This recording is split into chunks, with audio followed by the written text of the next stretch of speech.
And we are live. Hello, everybody. All right. Hello, everyone. Seth, Hi. how you doing, buddy?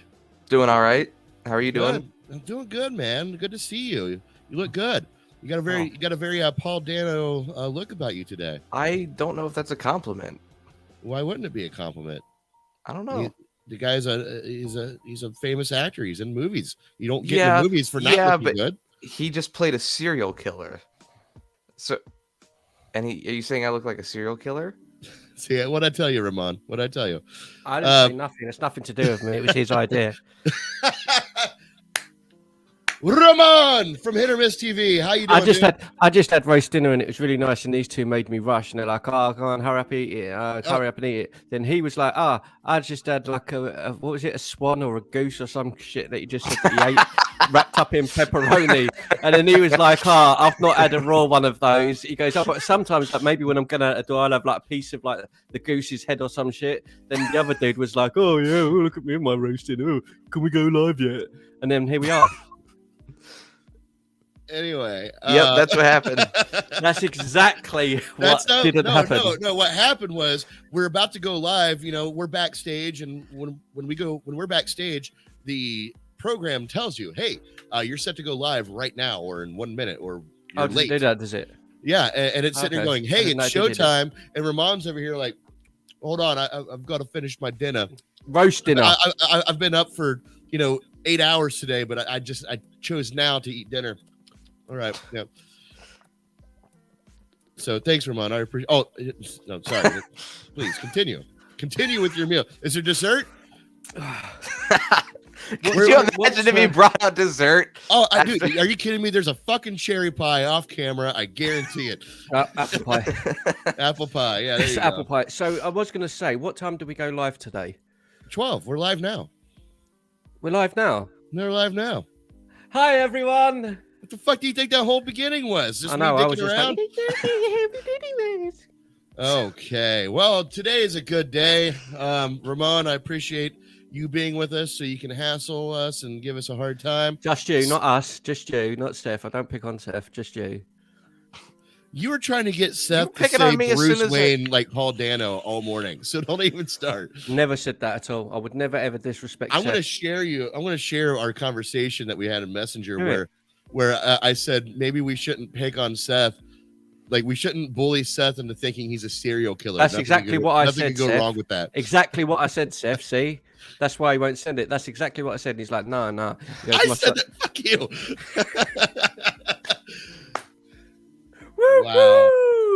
Wow. Let the games begin. So what we started. You know what you should do with that? You should turn it up a bit. That was way too loud. Don't turn it up. Was it loud? That was loud. I didn't even recognize it as booing until like 3 seconds in. Yeah. How's that? Is that better? Is that still really loud? Yeah. Yes, it's so loud. No, but I'm just glad that you've got the levels set on it and they're all staying the same all the time. I like that. It's all organised. It's good. Is that better? That's better, yeah. That's better, yeah. Oh, okay. I see. I'd recognize that as booing at first. It was just like it was like. Oh, what was it like? Was it? Is that it? Is that better? Is that good? No. All right. Hi, everybody. Welcome to Drive-By News, brought to you in part by Film Trigger and Hit or Miss TV in association with Movie and Entertainment Talk. Let's just add some other brands onto this bullshit. Man. And Drake's coming on later. Jay-Z. We've got a lot of people coming on. Oh yeah, we've got a lot of special guests coming into the studio today. Jay-Z, Drake, Robert Pattinson will be joining us via Skype. We got plenty of good stuff coming. Yeah, it's gonna be good, folks, today. But before we do that, are you guys ready to start the show? You guys ready to get this going? Ready? Good. All right, let's start.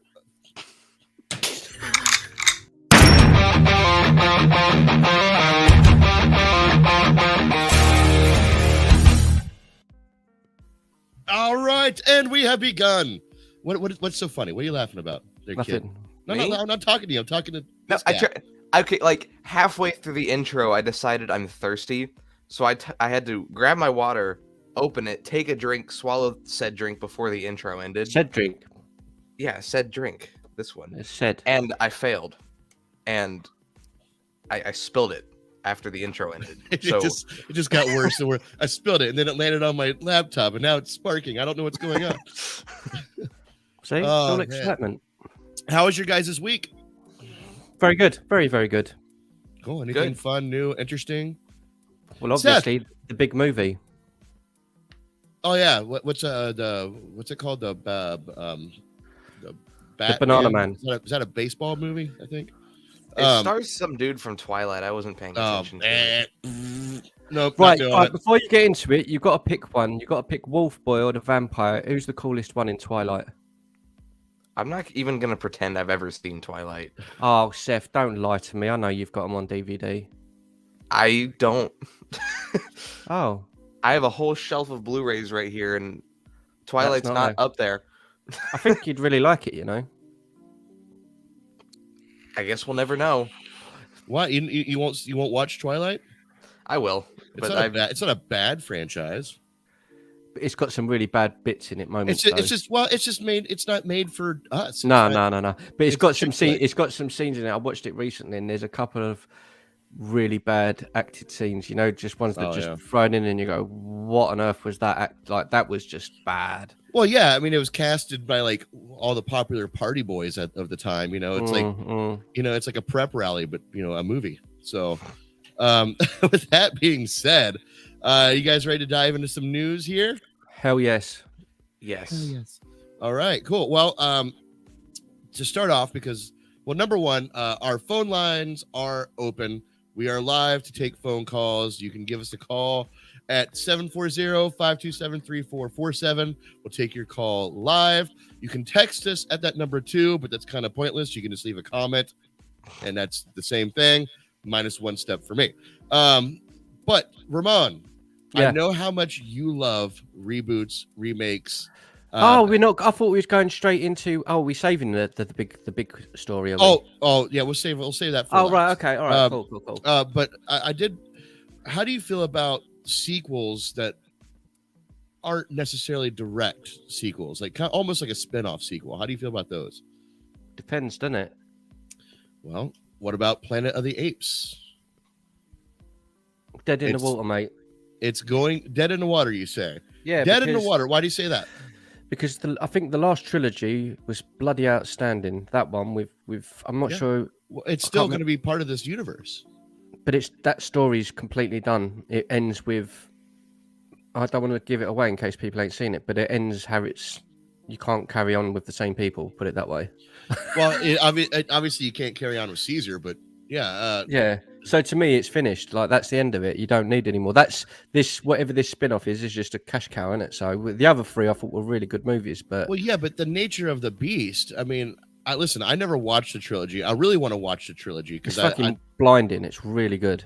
But for me, I know that ultimately the entirety of this prequel series ends with the Planet of the Apes, the actual movie where, way in the future, these people find the planet and they discover that it's Earth, yes. Spoiler alert.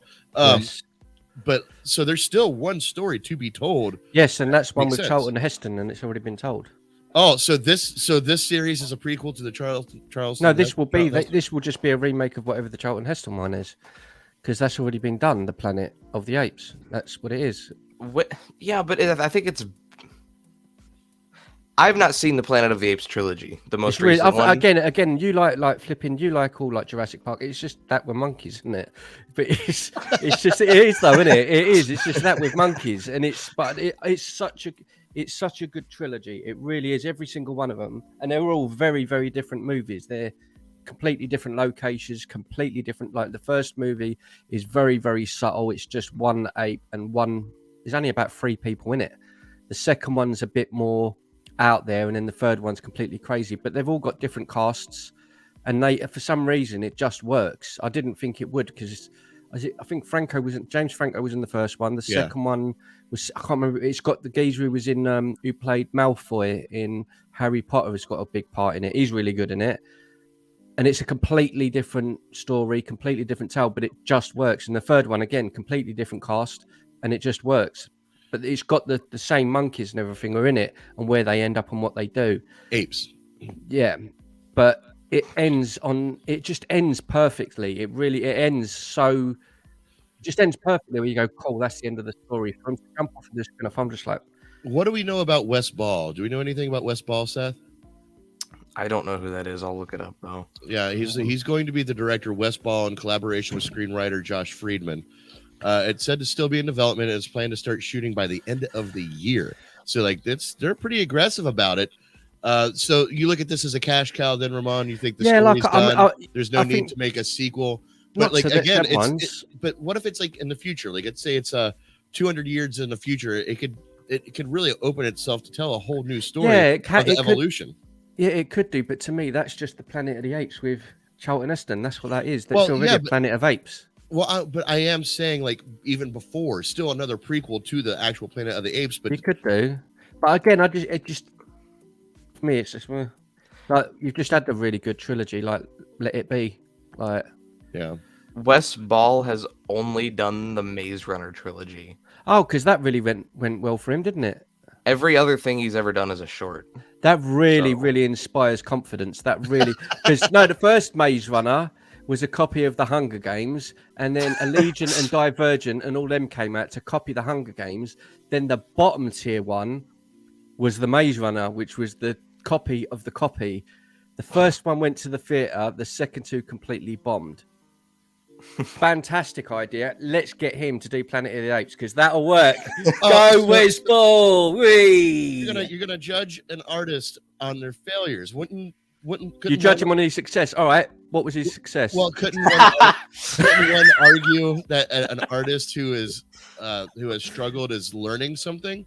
Yes. You know, you shouldn't give up on him. I'd say give the guy a chance. But I mean, the thing is, though, is that you kind of want someone to learn something before you hand them the keys to a massive franchise. There you go.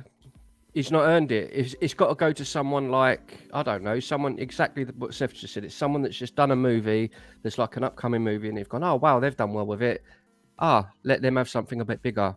Not the guy his first movie done well. His second movie tanked. The third one went straight to flipping Sci-Fi Channel or whatever it was. And you go, right, his movies have gone from there down to here. So let's give him something that's up here. No logic. All right. Well, okay, let's with that logic, let's look at Todd Phillips. What has Todd Phillips done besides what leading up to Joker that said that he was going to be good for Joker? Wait, let me have a look. Todd Phillips. He I can tell you, I got it right here. You got The Hangover. Hangover was a giant box office hit, though. Yeah, well, that made millions. But it's a comedy. It's nowhere near the same aesthetic. But it's still a success. Road Trip, War Dogs. Old School was massive. So was Due Date. And Road Trip as well. That was massive. That's like 4 massive movies that went to the cinema. This other dude has had one that went to the theater. The second 2 went to streaming service. The third one bombed. Okay. Here's a big question: Are you gonna go? Are you gonna go and watch it? Are you gonna go and watch it in the cinema? The argument here is not that. I haven't even watched the original trilogy, so no, I don't. My investment is mute. The argument here is not. The argument here is not that Maze Runner is not the same aesthetic as Planet of the Apes. That's not the issue with him directing Planet of the Apes. Fair.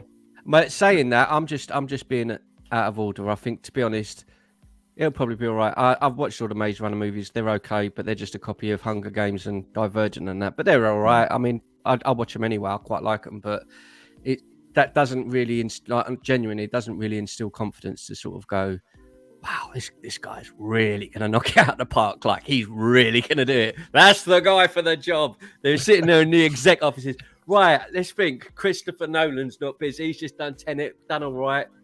No, the geezer who done the thing, the Hunger Games. No, not the Divergent. The other one that went on the Sci-Fi Channel. Get him. He's the guy for the job. No, we want this guy. He said no. He said no. Okay, get the other guy. Put the Batman 2 on hold and bring back Matt Reeves to do the 4th one. Yeah. Matt Reeves probably would want to do it, to be honest with you. I mean, I'm sure if he had some investment into it, he would do it, and they would hand it to him on a silver platter. But, obviously Matt Reeves is going to be sticking with Batman for a while, and listen, whatever. As long as the movie's good, I don't care. I think the directing thing, though, like, now we're saying it, though, I do think it makes a difference, because I literally was just slating it.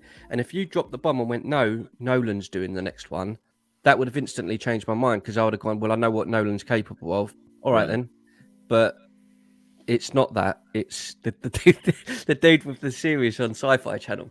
So, like... What was the other guy's name, Seth? Did you look up Josh Friedman? I did not look that up. Who's he? He's a screenwriter. It's Friedman. Fried Friedman. All right. Let's see what we've done here. Nice glasses. Chain Reaction, is that the movie? That was the one with Keanu Reeves. That weren't all that. Return to Paradise, that was a really, really never heard of it. War of the Worlds, which is a remake. Who are you looking up? I'm looking him up. He did the screenplay for Avatar 2, which isn't out yet. But that's a big deal. James Cameron wouldn't have hired someone who's crap, but he did do Terminator Dark Fate, and that was a load of bum. So obviously he's in tight with. What is that? That's a TV series. That did quite well, but it weren't massively successful in terms. I don't know. But it's got a cult. That's one of those with a cult following. That's like huge for Terminator. But I never. Yeah. But again, but then if Cameron's got him involved, he wouldn't do that for nothing, would he? You know, he can't afford to have someone that's not. So that gives a little bit of confidence if James Cameron's got faith in someone. You know what I mean? Yeah. Absolutely. Well, either way, like it's looks like it's gonna happen. They're being I can't wait for it. Being very aggressive. Man, I really want to watch that trilogy. Like, I've seen the first one, but I've never seen the other two. What, with James Franco? Yeah. Yeah, that's what it's again, the second one is nothing like. That's why I was a bit disappointed at first, because he isn't in the sequel, and you think, well, is this just going to be a cop out and be bad? But it weren't. It was probably, I don't know if it was better, but yeah, it might have even been better than the first one. And I really enjoyed the first one. So yeah, the one thing I really like about that first movie is the subtleties when they show the astronauts on TV going into outer space. Yeah. But those are the astronauts that show up in Planet of the Apes, the Charlton Heston movie. Like, I love that. I love those little connections. Seth has no clue what we're talking about, but they're worth watching. It's worth watching, man. It really is. What were you gonna say, buddy? I have seen one Planet of the Apes movie in my life, and it is the one that Tim Burton did. Oh God, with Mark Wahlberg. Yeah, that's not a good film. That movie is horrible. Yeah, it's not a good movie. Starring Michael Jackson, the monkey. Yeah, because I always thought, what's her name? Helena Bonham Carter. She's one of the apes in the movie. She looks like Michael Jackson. Yeah, like in that movie. She does. Yeah, she does. I'm doing that, and that's a bit concerning. I'm gonna look her up right now. That's actually really concerning that I found her attractive in that. A little bit, yeah. Isn't it? Maybe I'm into chimps. Yeah, Seth's looking now and he's thinking, yeah, I would as well. No, a funny news thing just dropped. Something I figured was going to happen anyway, but what? Still funny. It's one of Seth's theories. Here he goes. No, it's not a theory. There you go, Michael Jackson or She's Janet still hot, Jackson. Man. Yeah. That DC Super Pets movie coming out. Wait. Stop. You said this is breaking news? No, it's not breaking news. No, it's breaking news, Seth. We have protocol here.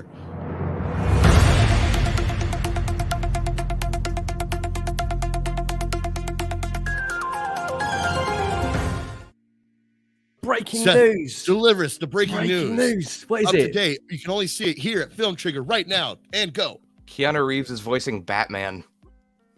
What? You just blew up the fucking internet.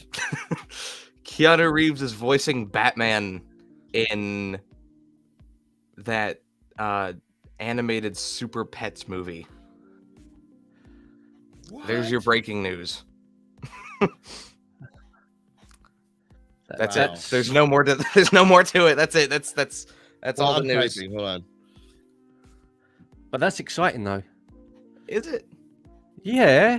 Because Joker would be running towards him, and then Keanu Reeves would be like, "No," like I think it'll be great. I was excited for the Super Pets movie. Not excited for it, but like curious about it because I was like, I feel like this could be the next Lego Batman movie. I really enjoyed that movie. But then I saw the trailer for Super Pets, and the whole trailer is literally just Ace the Bat Hound peeing the whole time. And all the dogs are like, dude, why are you peeing so long? And I was like, okay, never mind. This movie, I just lost all interest in this movie. Like, this is clearly not my humor. So do you think he's just going to be like regular Keanu Reeves? Like, hello, I'm the Dark Knight. You know what I mean? Oh, for sure. Yes. He'll definitely just be Keanu Reeves. John Krasinski's playing Superman in that movie. The Rock is playing Crypto the Superdog. It's a weird movie. Like, I'm not excited for it, but the cast is kind of funny. It'll probably be all right. I actually watched Thingy because of you recommending it. The Sonic film, I finally watched it. I thought it was all right. Weren't as bad as I thought it would be. Yeah, it's fun. It's all right. Yeah, that's what I mean. Yeah, it was Jim all right. Carrey's like old, like Jim Carrey. He was in good form in that. Yeah, he's come full circle in his career. Sonic 2 comes out in like a month. What's the date today? Today's the 6th. Yeah, it comes out April 8th. It's like almost exactly a month from now. Yeah. Oh shit. What? Oh, nothing. I just got things switched around on my stuff. Don't worry about it. Oh, okay. I didn't, or no, I didn't even. Never mind. I'm in my own little world. So anyway, okay. I've totally lost control here of what I'm doing. Planet of the Apes. Okay, There we are. Now, speaking of reboots and remakes, there was a reboot that I know Ramon does not want. I don't know if anybody wants it, and it went away. It disappeared. Nobody talked about it, but it has resurfaced in the news of possibly taking over as another reboot. The Crow. Is Jason Momoa coming back? No, I don't think so. It says here I didn't mean to do that. I think it's. Stop doing that. God, I am losing my mind. Whoa, you're spoiling all the future news topics. Anyway, the Crow reboot is back in action with more details set to be announced soon. AKA anything can happen. This thing could just disappear and nobody will talk about it again, or it could actually start going in production. The Crow producer Ed Pressman revealed that while the earlier reboot of The Crow starring Jason Momoa and Corin Hardy directing has been canceled, so that answers that question. The new director and cast are expected to be announced soon. So it looks like they are going to try to move forward with the Crow reboot. I know Ramon's going to hate it just on principle because it is a reboot. Seth, what are your thoughts on it? Mr. Seth Draven, the man who is named after this movie. What do you think? I mean, I don't know. I don't think they should do it. Like, the thing is, though, is it like, if it sucks, old one still exists, Right. You can just go back and watch the old one. Just That's forget this one exists. But, I don't know. This feels different because I feel like there's like a huge legacy on that movie, especially with Brandon Lee's death, Yeah. Like, I don't know. I feel like this one carries a heavier weight than most reboots do. I just don't. Maybe it can work. I think casting is key, though. How much you want to bet Robert Pattinson gets cast?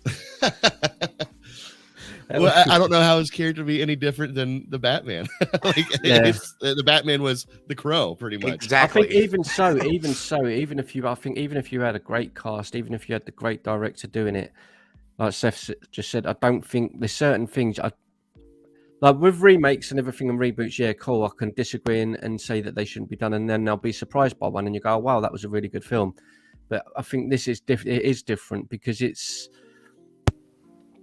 just like a cult movie. It's a one-off. It is what it is, and it's just I just don't think it should be touched. Like that's Brandon's movie to me, and it should always be his movie. That's just how I feel about that film.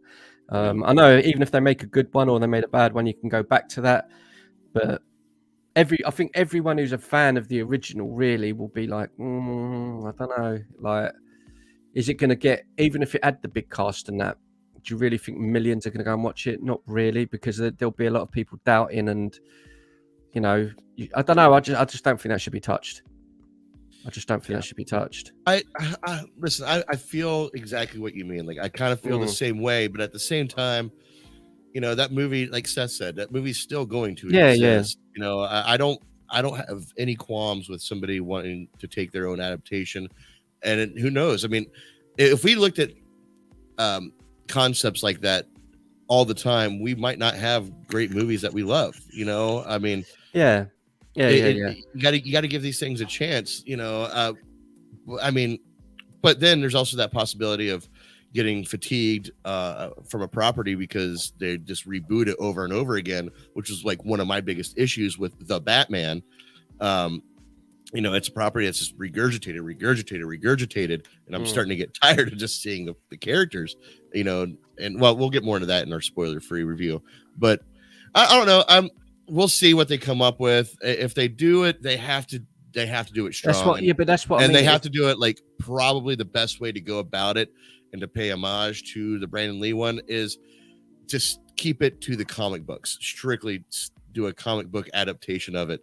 I think that's probably the best way to go about this. Yeah, like there's no doubt someone could make, you know, it all comes down to the writers and directors. If you've got the right people, you could make a very, very good movie. But it's very few and far between where we see that happening with remakes. That's the big thing. Like it's very rare. Like to me, I loved June when that came out, and I thought that was going to be like that because it's been done before, but he managed to, you know, Villeneuve managed to do it good. So I don't know. I just personally, I love that film so much, and I just don't want that touch, man. Right. My goal, if I have anything I want to accomplish in life, Ramon, it's to open up your mind to remakes and reboots. It really is. Mate. It's never going to happen. It's never going to happen because the way I look at it, genuinely, say this year, for example, we get 10 remakes. That's 10 decent writers who are out there somewhere that have made stories that have not been told because we're pushing remakes all the time. And that's how I look at it. Like we're not, like I said to you earlier on, I know Seth's not like crazy into horror and stuff, but there's maybe one or two movies going to the theater that are horror movies because why would we give a horror movie fan writer a thing when we could do a reboot of Transformers or a reboot of Batman or a reboot of... So I would rather have new content as well. That's another thing. I would rather have new content. I want to see, I don't know, I just want to see something new all the time. Yeah. So that's another part of it. Because we're saying this now, we both know, right? But when Seth is our age, he's going to be saying, "Oh, I remember when they done the Batman, and then they done the remake of Batman Returns, and then the reboot of the Batman, then they remade Justice League." And by that time, he's going to go, "Oh, by that time, I've got kids. Oh, Dad, I want to go and see the Batman, the Batman." And we're going to be like, Batman 52. Like, by that time, he's going to go, "Why don't they just make a Robin movie then? Make a Nightwing movie then? Do the other one." Because Batman sells tickets, which is very obvious. Yeah, Batman sells tickets, and the Crow property will sell tickets, and I'm sure they're probably counting on people going to see the Crow just based on curiosity alone. You know, like they want to see what can you top the Brandon Lee? No, I don't think they can, and I want to go watch the movie because I want to watch it fail. Ironically, that's a very ironic statement. It's just such a difficult one to do as well because it's just its own thing, isn't it? The Crow, it's just like a one-off. So I think it's so difficult. Even if Brandon Lee was alive, to do a sequel to that first one would have been. It's just difficult to follow up. It would have been pointless. It would have been a pointless sequel. The story's done. Yeah, the story's closed. I think that's how the other sequels went. I never watched any of the other ones, but I'm pretty sure they were different people. You know, it was. You know, kind of like that anthology sort of thing. Each movie's a new story to be told. If they'd done a new story and it wasn't based on him, then I would back it. Yeah, if it's not based on Draven and it's a completely different story, yeah, cool. And it's that sort of vibe, cool. I'd back it. But if it's just a remake of what Brandon Lee done, nah. Right.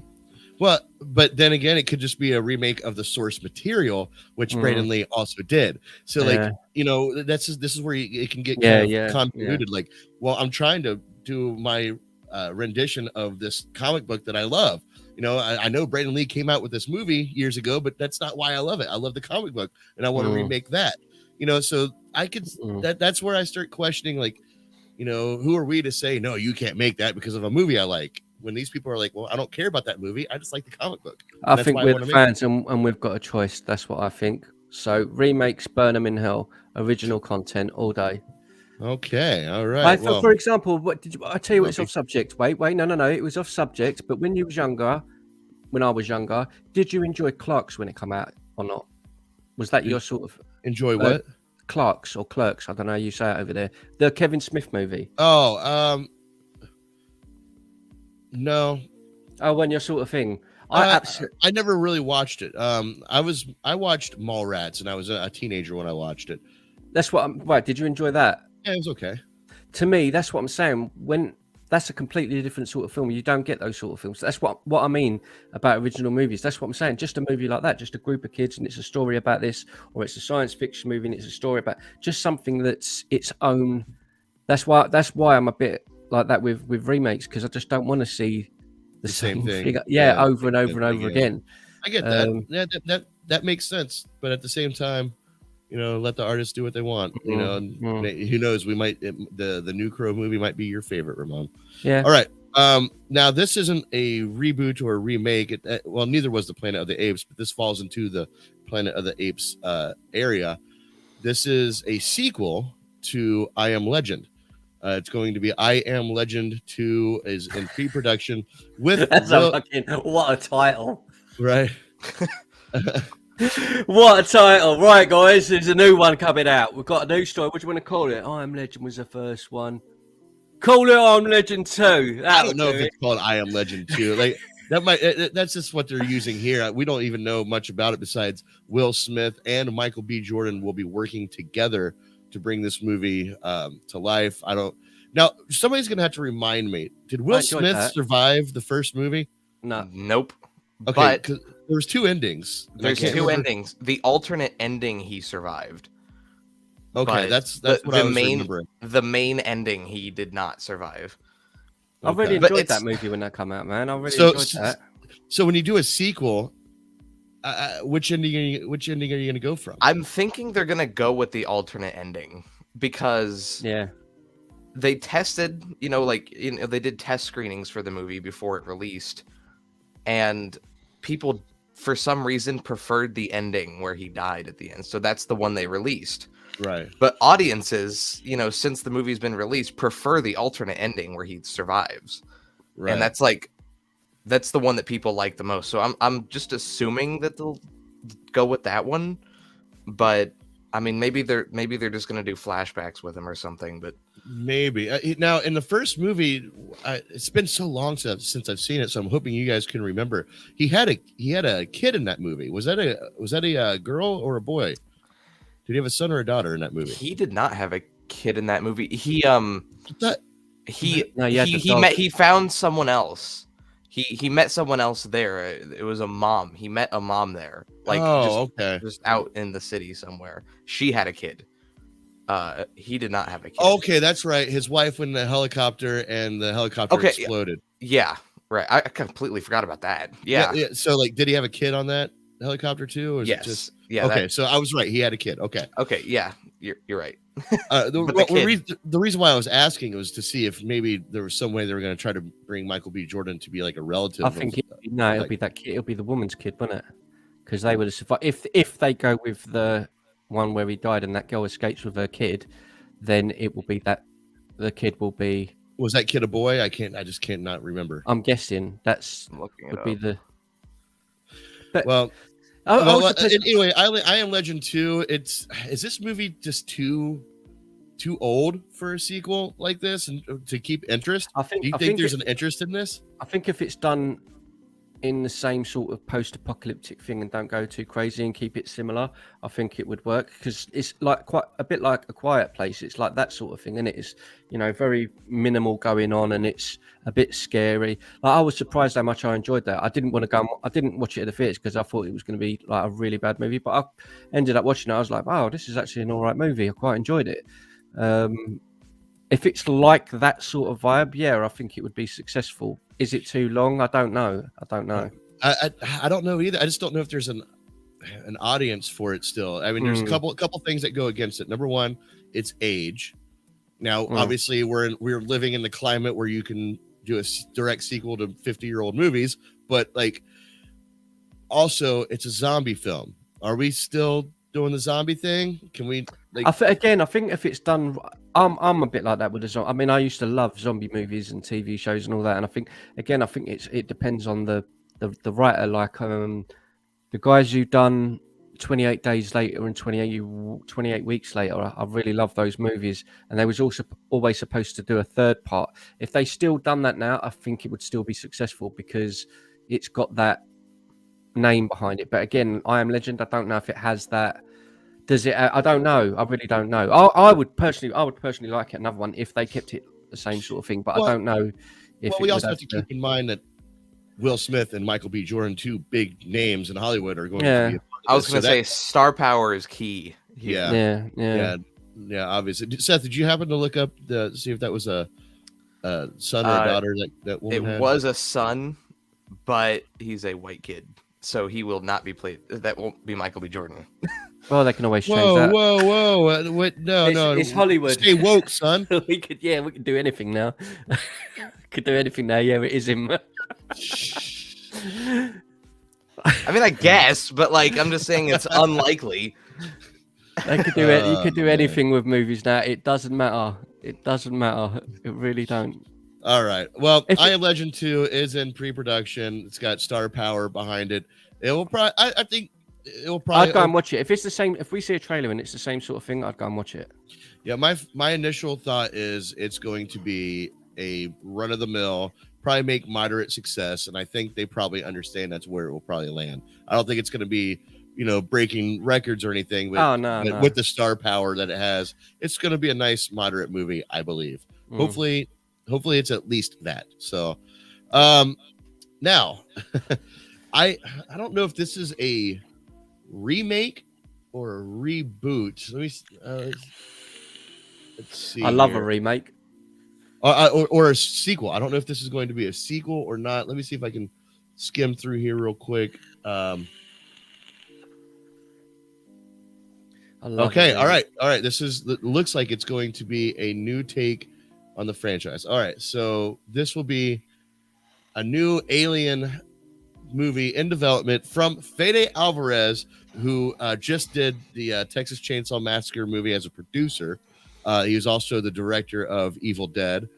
And Ridley Scott will also be brought back as a producer in this movie, which is good. He's the main dude in the property. So you have Ridley Scott and Fede Alvarez coming together to make an Alien movie that, let me make sure I got this right. It says here, Alvarez's project is a new take on the franchise and will be disconnected from the narrative of the 3 Alien films. So that's like Prometheus prequels. However, Alvarez's project is a new take on the franchise and will discontinue from the narrative of the 3 Alien films. So basically, they're all wiped out. Then Aliens, and Alien 3 don't count. Okay. So where's that leave us? That leaves us with nothing, because if you wipe out the first Alien film, it's just whatever, isn't it? Just whatever. Like, no, this is going to be a reboot. Yeah, I don't. Load of bum, mate. I know you love him and everything, and I quite like Texas Chainsaw Massacre. I don't. No, you know, I mean, I know you. I loved Evil Dead. Yeah. Texas Chainsaw Massacre gave me a little bit of room to back off and just be like, okay, well, let me see how it's going to go. Yeah, I think the only way, like, for majority of fans that love Alien franchise, like I did, I'm a fanatic. For the first 3 movies, I'm obsessed with them, absolutely obsessed with them. And if he was doing a remake or a reboot or whatever he's doing, I just want it to go back to being its original format, where it's 5 or 6 people, they're in an enclosed sort of location, and it's a scary movie. If it's not, so even if he doesn't continue what we're doing, if he goes that route, it might be on Mars, on a mining planet, and something happens and there's like 10 people left. Then I'd go, right, there's the potential there to make that a really scary movie. If it's, aliens come to Earth and it's just like, you know what I mean? It depends the route you go with it. They want our resources and they're going to mine our gold. Oh no. If it's all like that, it's the cherry on top to show you how confident Disney is in this movie, it's going straight to Hulu. So it's skipping theaters entirely. What the fuck, Fede? that happened with Texas Chainsaw. Yeah, but in a way, maybe that's what I'm saying. Maybe that might be a good thing, because the way I look at it, you had the 3 Alien movies, Alien 4 Resurrection, which was terrible. Then you had Alien versus Predator, Alien versus Predator 2. Then you had Prometheus and Covenant. Realistically, the first 2 are brilliant. The third one's okay. Everything else to me is just so. If it's going straight to a streaming service like Texas Chainsaw Massacre did, I think that might benefit it more, because it means they've not got 200 million to spend on the budget just for the sake of spending the money on the budget. They'll have to actually write a story. Fingers crossed. I think maybe with a smaller, that's what I'm saying, it might be a smaller location type movie, and that would benefit the movie. Like Texas Chainsaw Massacre was. I know it weren't great, but at the same time, it was one location, weren't it? It was one place, really. Yeah. And they had to make do with what they got. And I would rather have that with an Alien movie. I don't want it to be this big, because it didn't work. It didn't work on any of them when they went too big with it. It's got to be that, just small enclosed spaces. So is that what streaming is turning into? Is that what streaming is going to be? It's going to be the new video, straight to video sort of thing. Probably. Is that how streaming is going to go? Like, yeah, that's exactly how streaming is going to go. Now, it doesn't mean everything that goes to streaming is like, straight to DVD quality. You're going to get your higher quality things, but everything that would be straight to DVD is just going to go to streaming now. The big cost, Seth, is marketing. So like, let's say you have, because a lot of the straight to video movies back in the 90s that came out, they were made to be a part of, like, in theaters, so they still had the same budget to make the movie, but then once it's made, they can take a look at it and say, you know what, maybe this movie is not worth the marketing budget, so let's just put it straight to video and not worry about doing a theater market. That's because that's a whole different budget. That could be another $50+ million, just to do the marketing. So maybe I guess that's the kind of stain that going to streaming services is putting on these movies. It's like, well, if we put it on streaming, then obviously the producers of this movie didn't think it was worth the marketing money, Yeah, but on the flip side, it does open the door as well to things that don't pretend that, like you said, are not going to be like giant blockbusters, but the fan base is there that will support it enough for it to make its money back and do a little bit more. So, for example, say this Alien movie did okay. Say it was a decent movie, right? Well, then, I don't know, like you just mentioned 90s movies, you could have, what's his name? John Wick, Keanu Reeves, Sandra Bullock, and you could make another Speed movie and go on a streaming service, because Speed wasn't a giant budget movie. It was just a bus. Right. Do you know what I mean? Like, you could easily, and that would get, like, again, I'm just thinking because of what you said, like, you could jump on and do other movies. If they made another Speed movie with those two in it, I'd be bang on it. Like, that'd be wicked. Just because you know what you're going to get with it. It's just going to be a silly action movie. Right. It doesn't have to be 200 million to make it, probably 80, 90 million, and it will get that back from streaming anyway.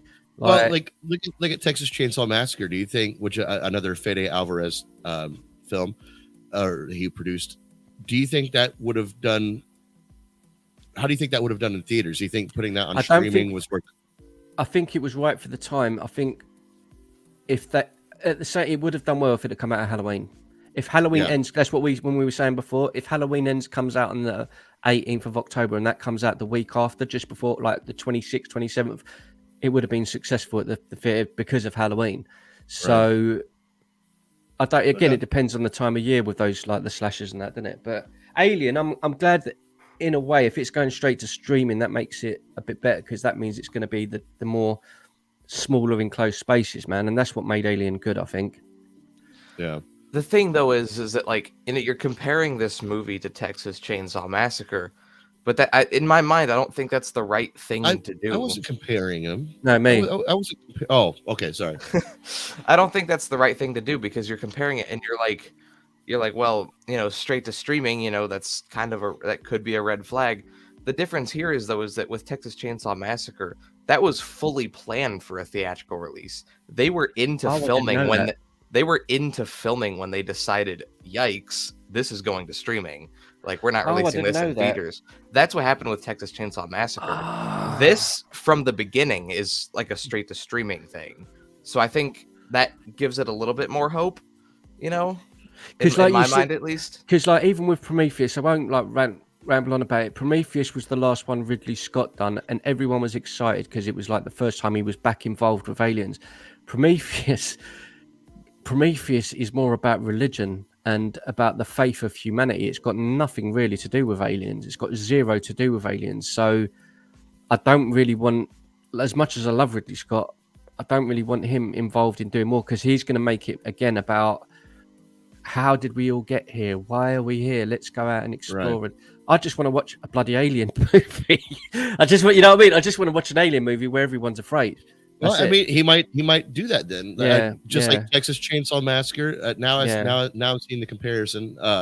Like just like Texas Chainsaw Massacre, he gave you exactly what. Do you know what? After that, I would like more people. That now, like I'm against reboots and that. I wouldn't mind if more people done sequels or whatever to older horror movies, like your Freddy Kruegers or your Jasons and that. If it was going on streaming things, because I know. Like you say, that they're aiming for that level of thing. So it doesn't have to always be the massive budgets. Like them older movies we watch, I don't know what Nightmare on Elm Street cost. They weren't the budgets that we spend on movies now. No way. And it didn't really need it. You just need the good writers and a good director, and that's it, So, but we'll see. Well, yes, Seth. I was going to say, you know what movie that this alien movie is giving me vibes of is that new Predator movie. Prey? That is what you said to me yesterday. That is also going straight to Hulu, and that whole movie is just interesting to me. That movie filmed completely in secret, like that was just kind of impressive to me. Now this raises another question for me here, because obviously those are Disney owned properties now, and they're going straight to streaming on Hulu. Do you think this is kind of a dick move from Disney? Like, they're taking the 20th century product name, which used to be Fox, and now they're taking all these big movies and putting them on streaming, while Disney movies are staying on the big screen. Do you think this is like a sleight of hand? Like they're trying to have you focus more on Disney? Disney's the big box office stuff. Remember Fox? Yeah, you can get that on Hulu. Do you think they're trying to show themselves off here a little bit, or am I looking too far into that? I think you're looking a little too far into it. I think they're gonna make money from it either way. Like, it's it's Disney. Like, they wouldn't do that to themselves. Like, I don't know. Well, it depends. I mean, if you have different brands under one brand, you have your Disney Plus brand, and then under that you have all these other brands that have nothing to do with Disney. Well, then I'll take these other brands, I'll put them on these streaming services over here. Disney's still going to be the big one. That's the name you're going to recognize. I see what you mean. Buy out all the studios, and then we can have them all on the smaller streaming from, because we own them all anyway. So we can own the streaming platforms with all the movies that we put out. Yep, give them a smaller budget. But when it comes to the cinema, we focus everything on Disney. I can understand. I get what you're saying. I do get what you're saying. My guess is that they're just testing the waters with these properties, because the last Alien and Predator movies aren't really loved by people. No, like, some people like Alien Covenant, but like, I don't know anybody that liked the most recent Predator movie. It's fucking terrible, mate. That was I've seen bad. That's the only Predator movie I've seen. Yeah, I've never seen the first one. I've only seen them. Amazing, bro. I want to watch the first movie, but I've only seen the most recent one, and it was not good. So I don't blame them for not putting these movies straight to theaters. Like, my guess is that they're just testing the waters with it, and if these movies do well on Hulu, they'll probably maybe greenlight some sequels, and maybe those will go to but it goes back to the same thing though. Look at, I know we're going to be speaking about it, but look at you've Steve, you've seen the original Predator, right? Yes. Right. You look at that. I know it's set in a jungle, but it's jungle just looks like jungle everywhere they are, and there's like 6 people in it.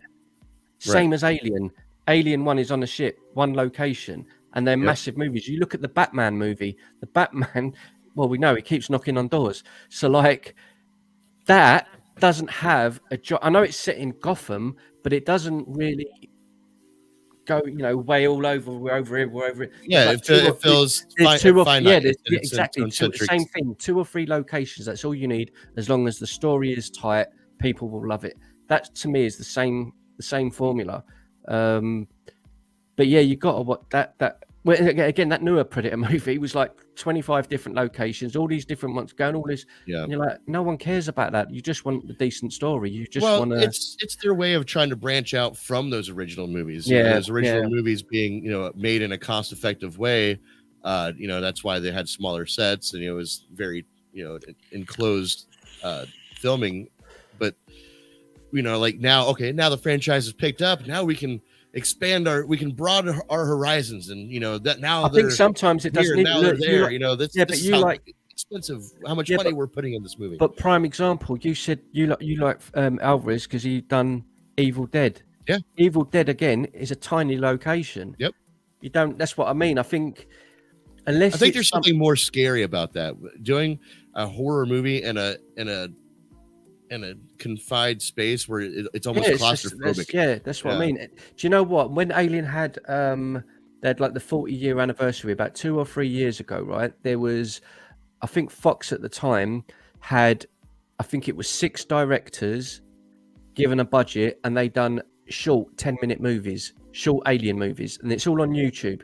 They are better than the newer movies that come out, and they're just shorts. Like one of them was like a girl working on a mining colony. There's 3 of them. And they've brought all the new packages in and doing all this stuff. One of the things smashes, and it's one of the flipping crawlers. And they're like, "Oh my god!" And it attacks the facehuggers. Yeah, facehuggers attacks one of them, kills one bloke, and then there's an alien and 2 people, and that's it. And I was terrified. There's something to be said about fan films. There's something to be said about. That's what I'm saying, and it just proves the point that you don't need. It was like 10 minutes long, and it ended, and I was like, "Shit, man!" Didn't know who the actress was. Didn't know who the guy was. I'm like, if this film was an hour, I would have watched it.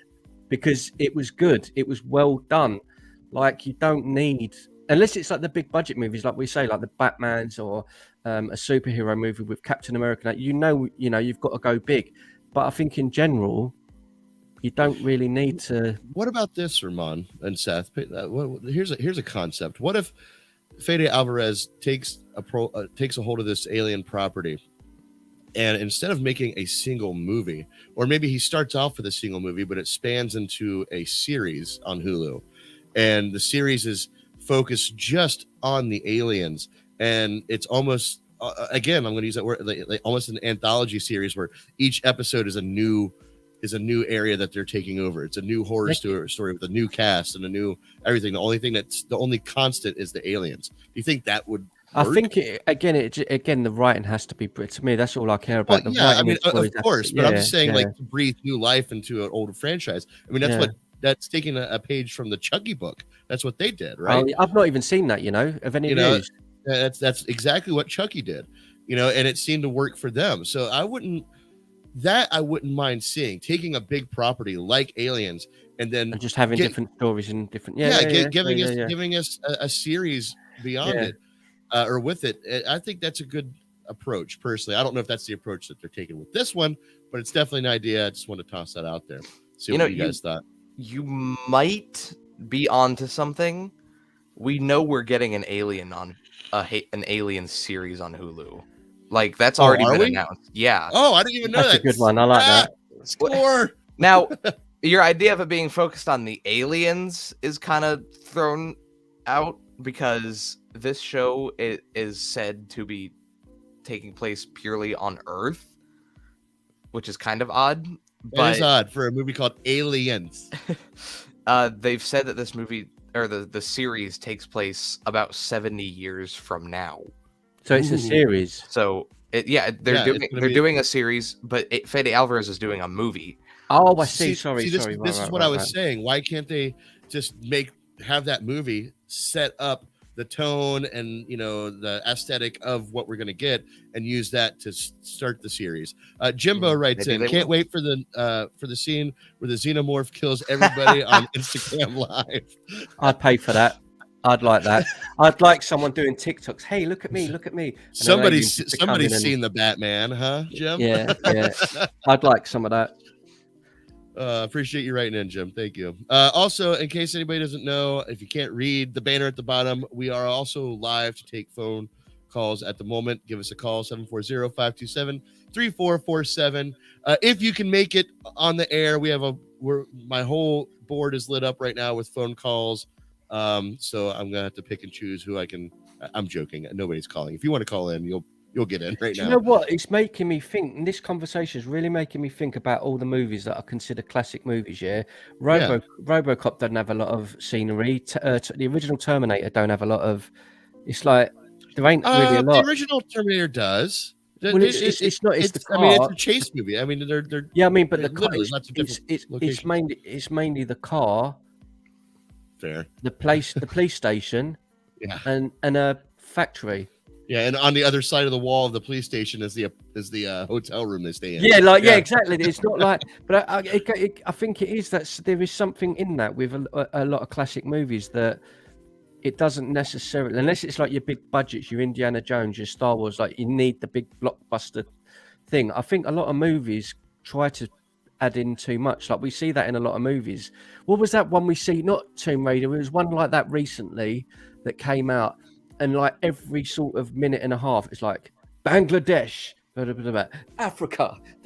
Now we're in Congo. Now we're in Australia. And you're like, well, come on, man. You don't need to go that mad. Just calm down. I don't know what you're talking about. It weren't Uncharted. It was a movie like that, not Tomb Raider. It was one of those. It might have even been the latest Tomb Raider. I don't know. Okay, but when you're talking about movies like Tomb Raider, Indiana Jones, Uncharted, those no, but to an extent. But when those are globe-trotting adventures, but to an extent, the wordage, globe-trotting adventures, perfect. But to an extent, when you watch something like Tomb Raider, the last Tomb Raider, it was like 20 locations, 25 locations. It changed every minute and a half, and it was like, what? We're here, so you came all the way here just to have one conversation. Next place, one conversation. Next place. It's like like that whole the Dark Knight thing.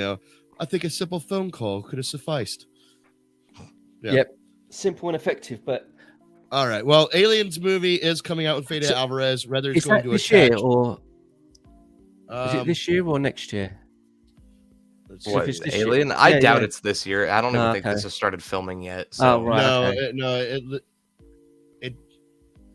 It doesn't say. So it's if you had to have a tough chick, the last thing on Aliens, if you had to have like a tough chick who was like the main girl, the hero or heroine, who would you pick to be in the movie? Say that again. I'm sorry. If you had to pick in this movie that's coming out, normally it's a lady that's like the heroine, like Ripley or whatever. Who would you pick to be the lead lady, like the chick that ends up being the kick-ass chick? Give me Jane Levy. I want Jane Levy back in the franchise. She was in Evil Dead. She played the main character in Evil Dead. You love that movie. Wow. Well, no, she was the first thing that popped in my head because she lost her moment to be a scream queen with that franchise. She did a great job. I think she could kick ass in a role like for Aliens. I think she really could. You, Seffi? I have no idea.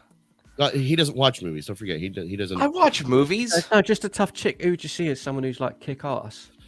I'd go with either the chick who was in Battlestar Galactica with the blonde hair. I forgot her name, or the girl who. You reference a movie that's 80 years old? No, the TV series. So it's only 70 years old. Sorry. And she was in Halloween. She was in the Halloween movie with Busta Rhymes, the blonde-haired chick. Jamie Lee Curtis? No. She's in flipping Mandalorian. She plays in Mandalorian the one who wants the dark saber. Oh, her. Yes, I forgot her name. I'd have her or I don't know her name. But her or the chick who's in Resident Evil. I forgot her name as well. Mila Jovovich? Because she's that sort of person as well. Let's kick ass. If you put her in a movie with like 4 or 5 people and an alien, she would just be awesome in it. She would be amazing. I think that's her sort of area. Do you know what I mean? I'd love her in something like that. Mila Jovovich, she would be good. She'd be a good option too. I know. I mean, I don't want to be that guy, but like how old is she? She's getting up Oh, there. When it comes to an action movie like Aliens. Well, we can't stay in this topic for too long. We got plenty of other things to talk about.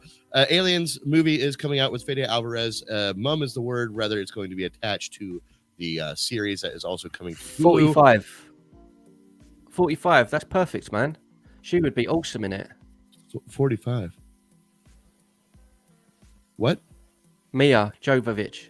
Oh, she's 45. Sorry. Okay, I was so confused. Sorry. That's what I mean. That's to me. That's like the perfect age for that sort of. Oh yeah, she would be. Mila Jovovich is my vote, or your vote, and I agree with that. Jane Levy is my vote.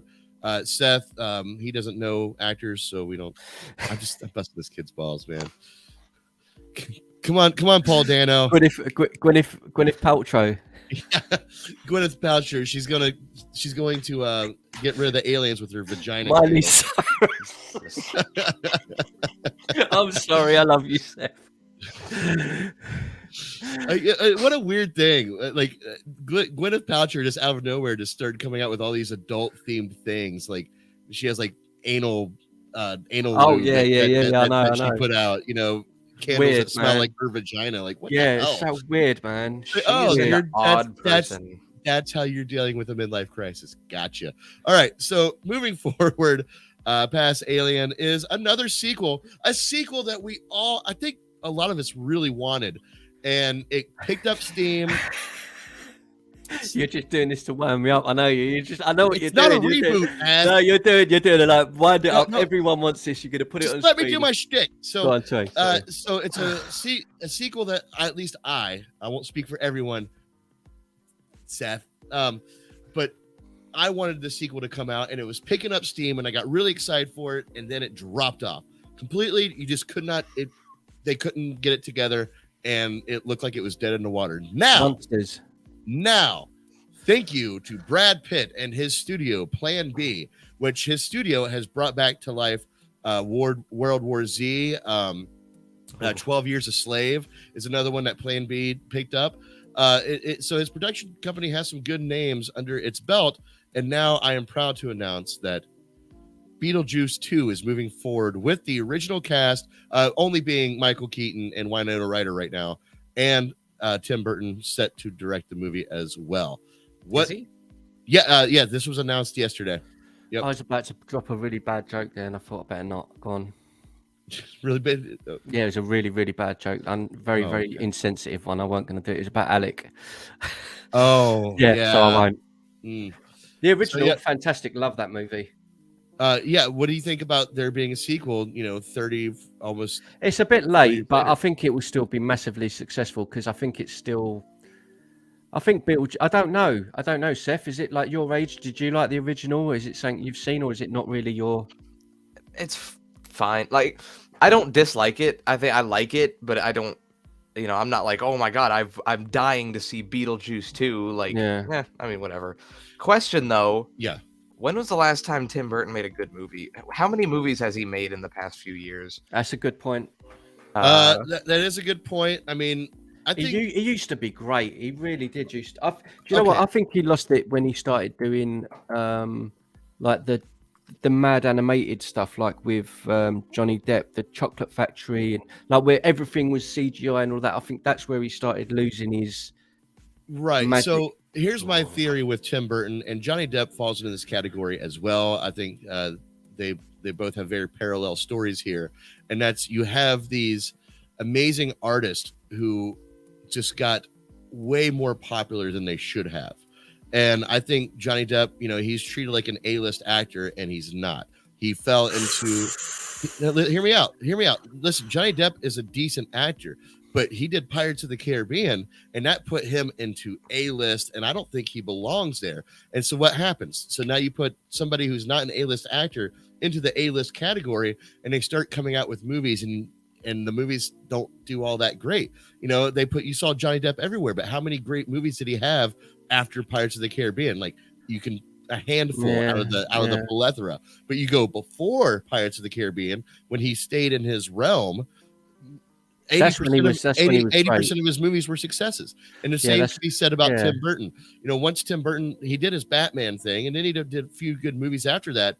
but then he had this slow decline where he was considered, a high-ranking director and rightfully earned, but I think it was just too much for him. And now he had these huge budgets, and he started becoming a what do they call it?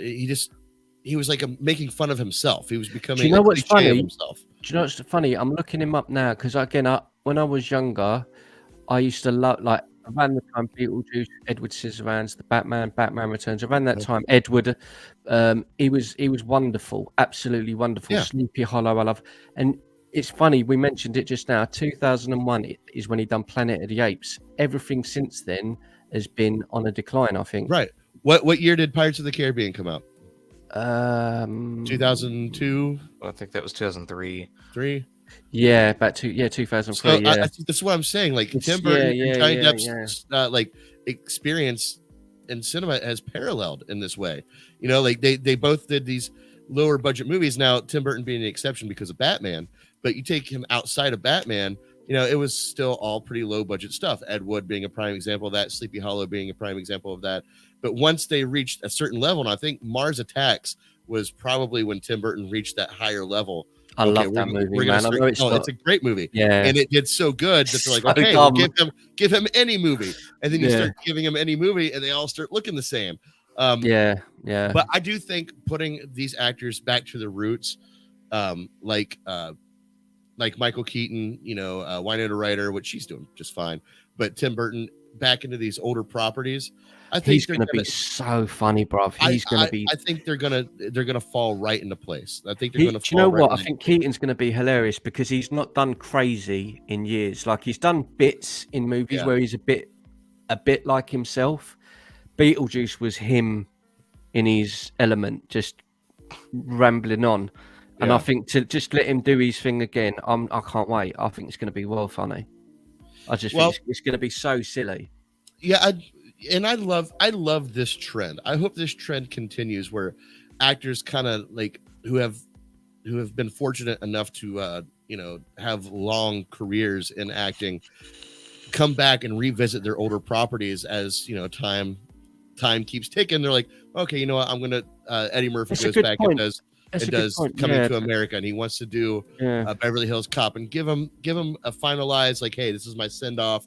I want to close these chapters. Jim Carrey, doing Dumb and Dumber 2, and the rumors of a possible Ace Ventura 3 that has always been in the background as buzz. I would love to see it, but hold on, real quick. But Michael Keaton coming back, he's coming back as Batman. He's coming back as Beetlejuice. I love when actors do this, even if it is too late. This sequel it's 40 years late, but you know what? I want a good conclusion to this character. I want to see, and it also being such a fantastical property, it doesn't matter. It doesn't matter the time that's gone by.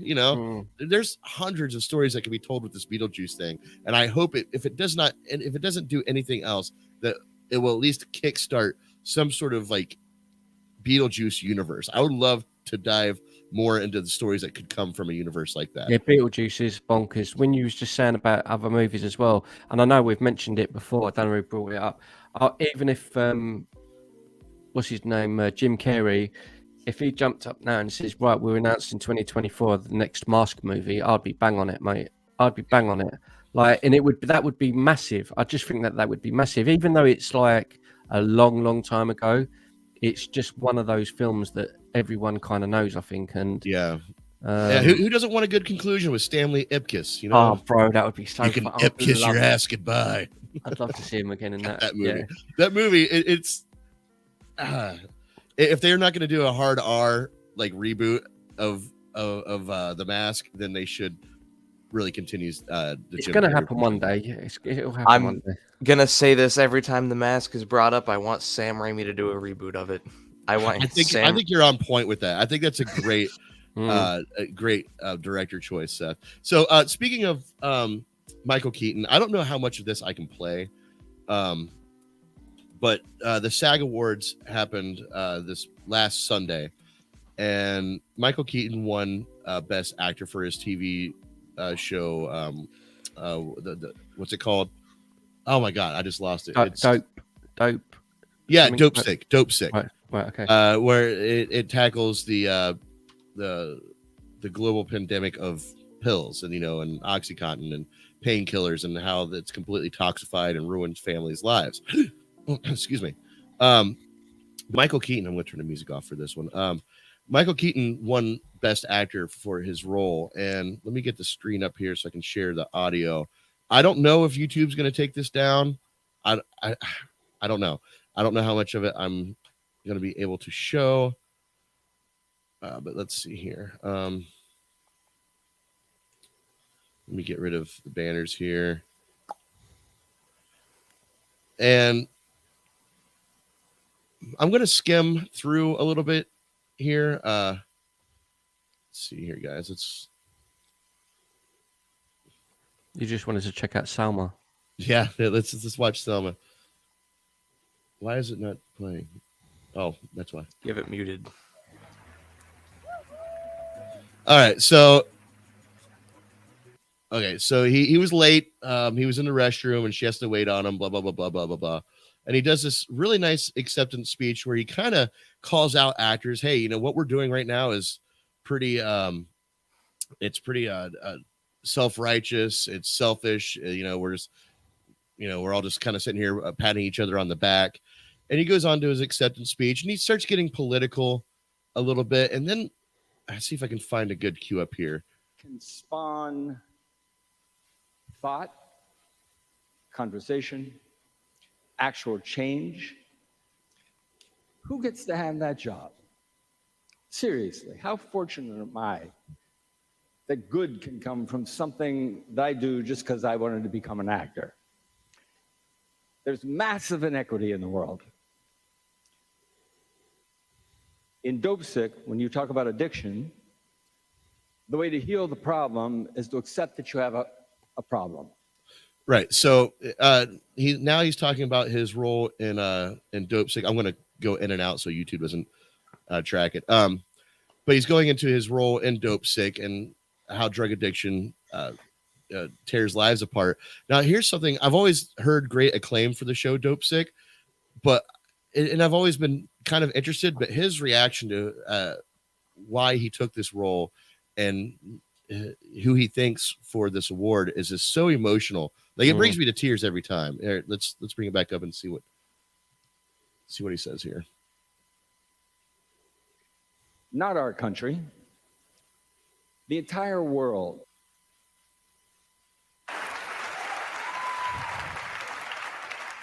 I am blessed to be able to do something that might improve someone's life. I'm the most fortunate person. I swear to God, I'm so grateful for things like this. This is nice. I would tell you, we have a fellow actor in Zelensky who deserves some credit tonight for. I've sent out my preemptive thanks to everyone involved in this, especially Marnie. But mostly, this is where it gets real for him. Given the subject matter,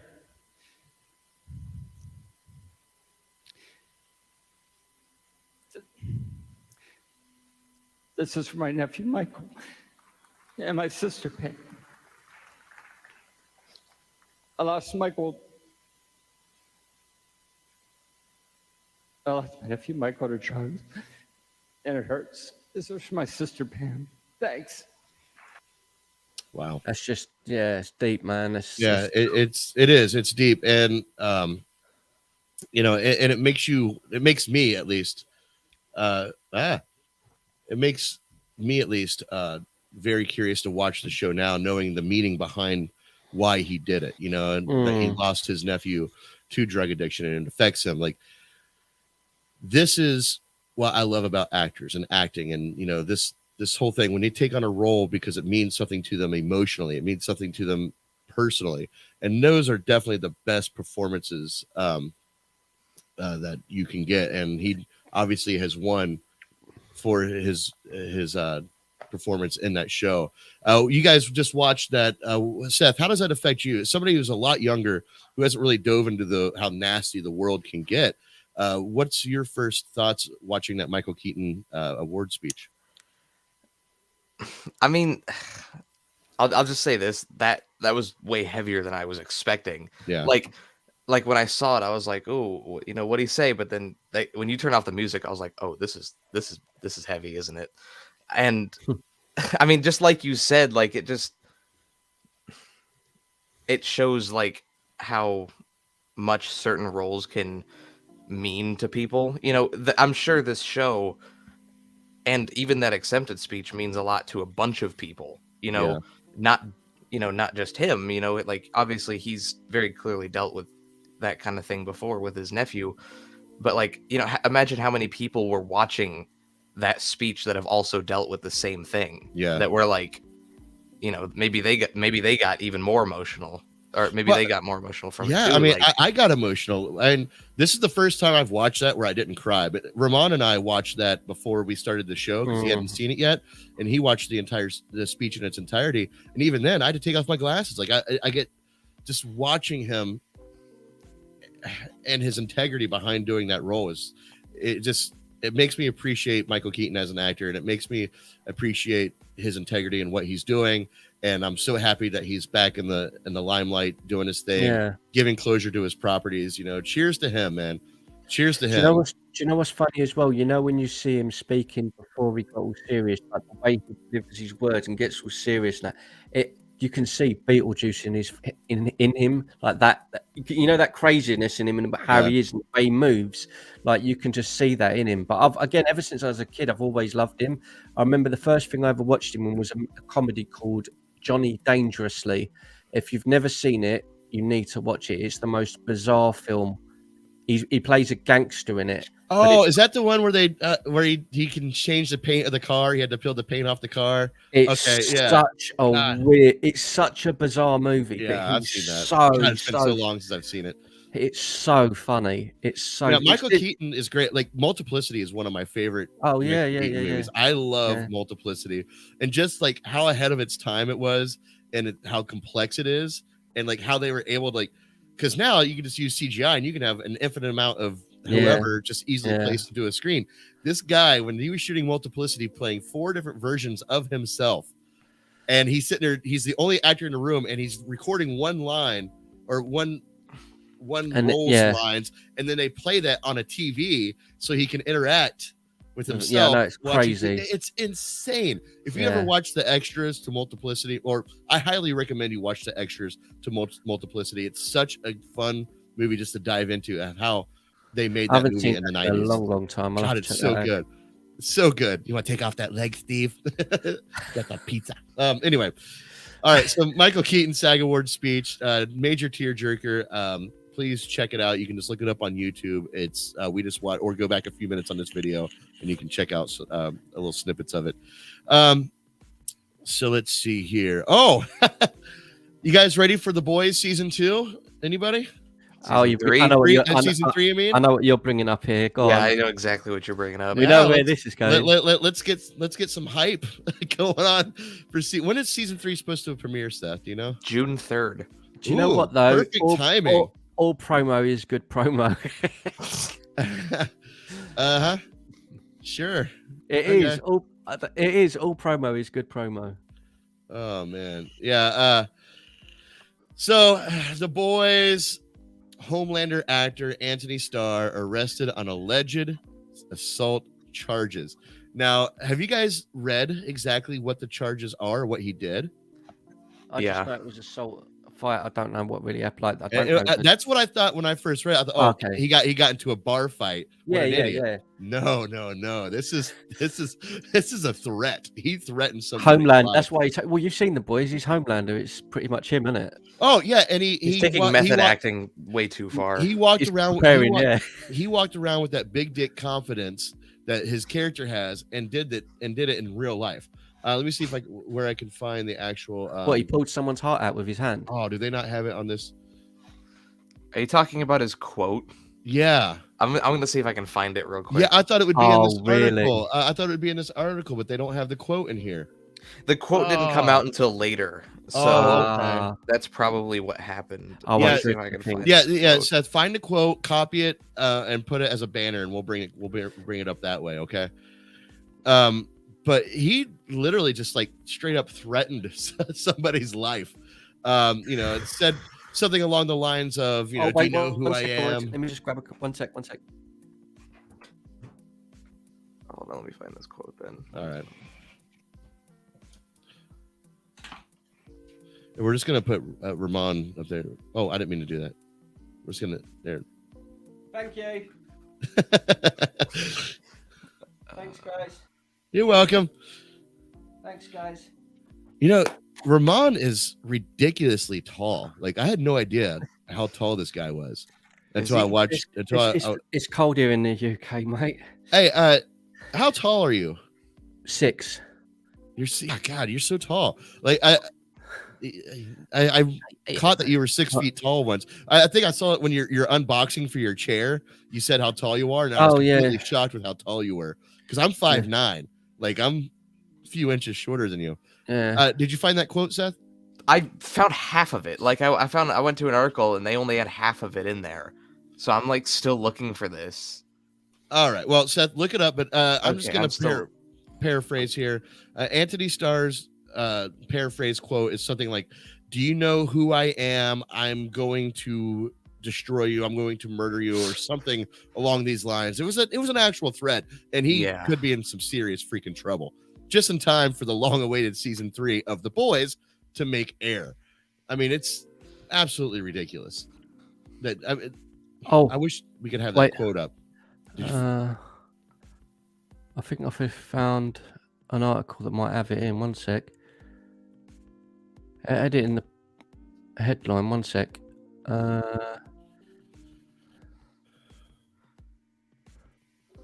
You don't know who you've messed with. You don't know who I am and what you've done. That's all. There was more to it. Really? Oh, yeah. I think I'm. That's half of what he said. He might have said something in between, but I'm pretty sure the next thing he said is, "I'm going to kill you," or something like that. He said something very threatening, and I apologize. I thought it was going to be in the article that I had up, but it was not. That's not really a good look, is it? No, especially like, how long have people been waiting on The Boys season 3 to premiere? And now it's going to come out. It's just a few months away, and this dick goes and threatens somebody's life. At least they made the season 3, I guess. But yeah, it's not going to get delayed. But like, well, how do you think Amazon is going to handle? Like, what if he actually ends up going to jail and like ends up being a whole bad press, and then you release the TV show? That, I mean, what other choice do you have? Don't not get there. It's just sitting there. I mean, maybe it'll bring more attention to the show. It might. I mean, it's already a super popular show. I cannot find this quote anywhere. Yeah, he reportedly told the chief, "You don't know who you've messed with. You've committed the mistake of your life, and I'm going to look for you. I want to kill you." Yeah, that's it. Boom. Well, that's a bit much, isn't it? Right. I'm going. And all someone did was bump into him in a bar. Right. He just he knocked his arm like, "Whoa, gonna look for you." I'm pretty sure. Didn't he? He didn't just threaten this guy. I'm pretty sure he broke a glass over his head. Like, oh wow. Like I'm pretty sure he like punched him and everything. Like, the role of Homelander's got to him, innit? Yeah, he did. He totally went Liam Neeson on this guy. I will find you and I will kill you. Like, it's insane. But it's a shame. It's a shame as well, though. Sorry, it's a shame as well, though, because he's such a good actor. In that, he holds the show's good, but he makes the show because he's so flipping scary. Yeah, like he's a psychopath, and he really well, is. Maybe this will just add to the popularity of his character, because now you realize that he is not method acting; he's just a dick in real life. Whenever an actor says, "Do you know who I am?" or "Do you know who I'm messing with?" you're an automatic douche. I don't care who you are. Do you know what? You'll love this then. You'll love this. One of my friends, when we used to get drunk and DJ and go into clubs, and the two of us with DJ, if anyone would get rude, he would use that line, but he would make a joke of himself. He goes, what was it? "Don't you know who I think I am?" That's what he would say. "Don't you know who I think I am?"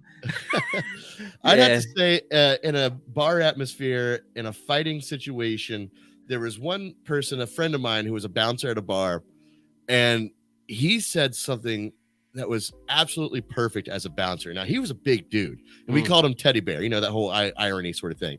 big burly guy, but like had Teddy bear. Yeah. but he was so soft and gentle, and all these things. And these people start getting crazy in this bar, and he goes up to him and he grabs one and he just slams up him against the wall and looks at him and goes, "Do not make me work today." And like, nice.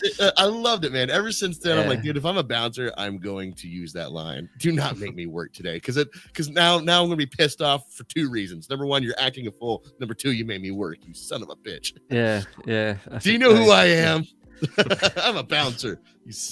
God. All right, Homelander. Well, good job. You look like a douche. Enjoy your prison sentence.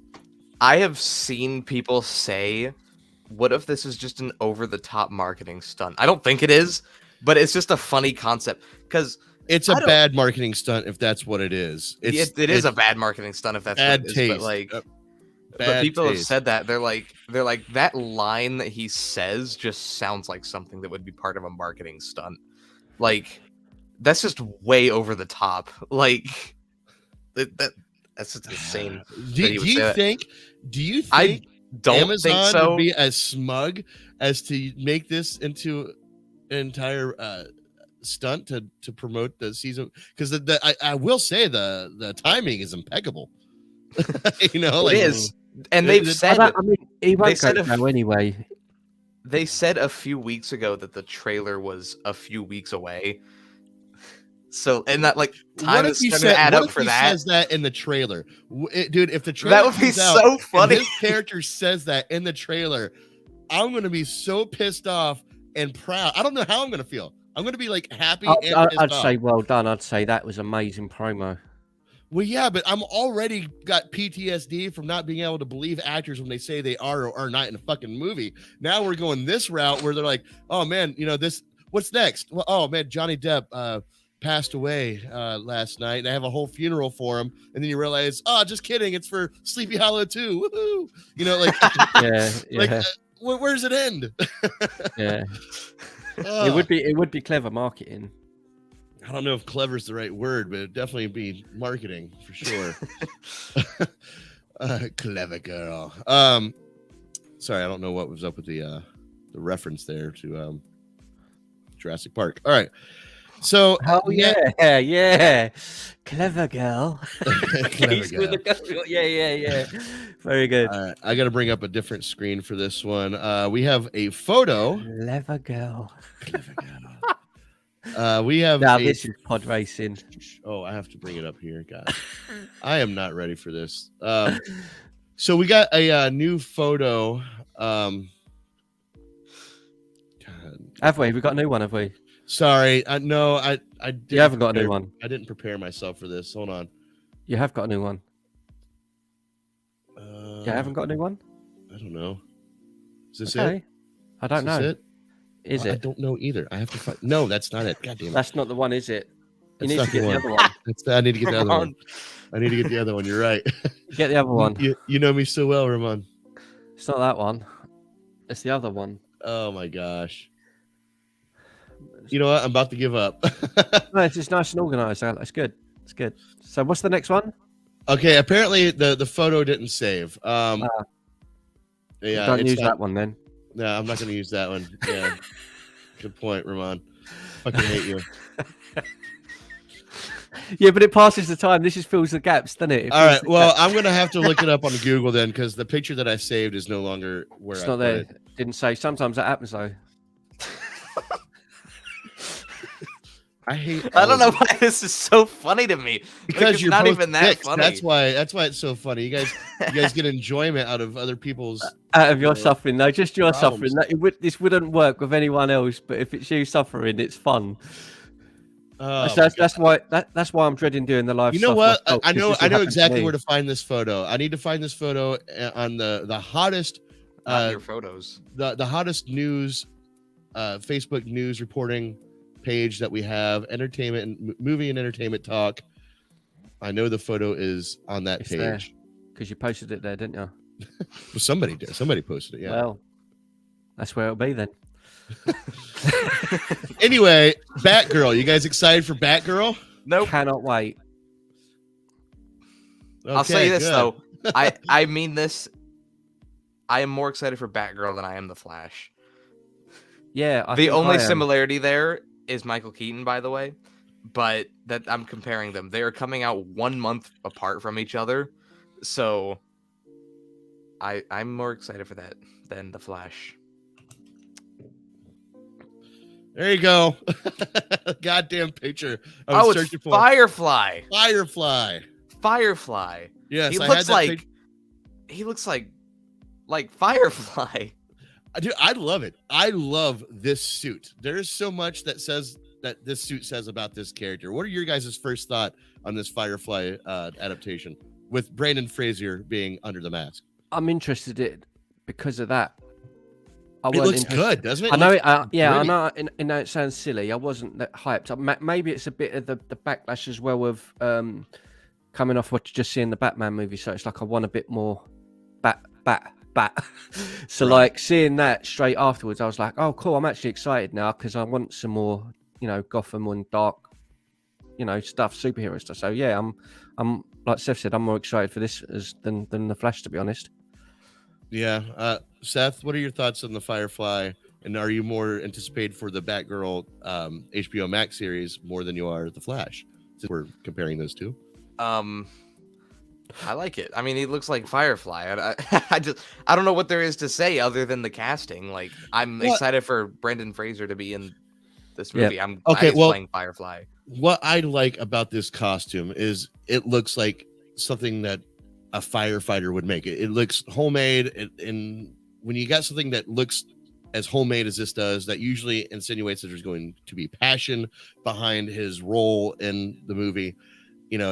Something has brought him to this point, and I know there's Firefly is a firefighter, correct? In the comics, that's what his thing is, or at least one of the versions. He was a firefighter, and I think that's the route they're going to go here. I'm not 100% sure on that, but I love the look of this. It just looks gritty, down to earth, which is not exactly what Batgirl seems like it's going to be. I mean, it's going to have Michael Keaton in it, who's going to appear as a cameo in the same movie that has J.K. Simmons as Jim Gordon. So obviously there's going to be some multiverse dimensions here, but I do love that they kept this.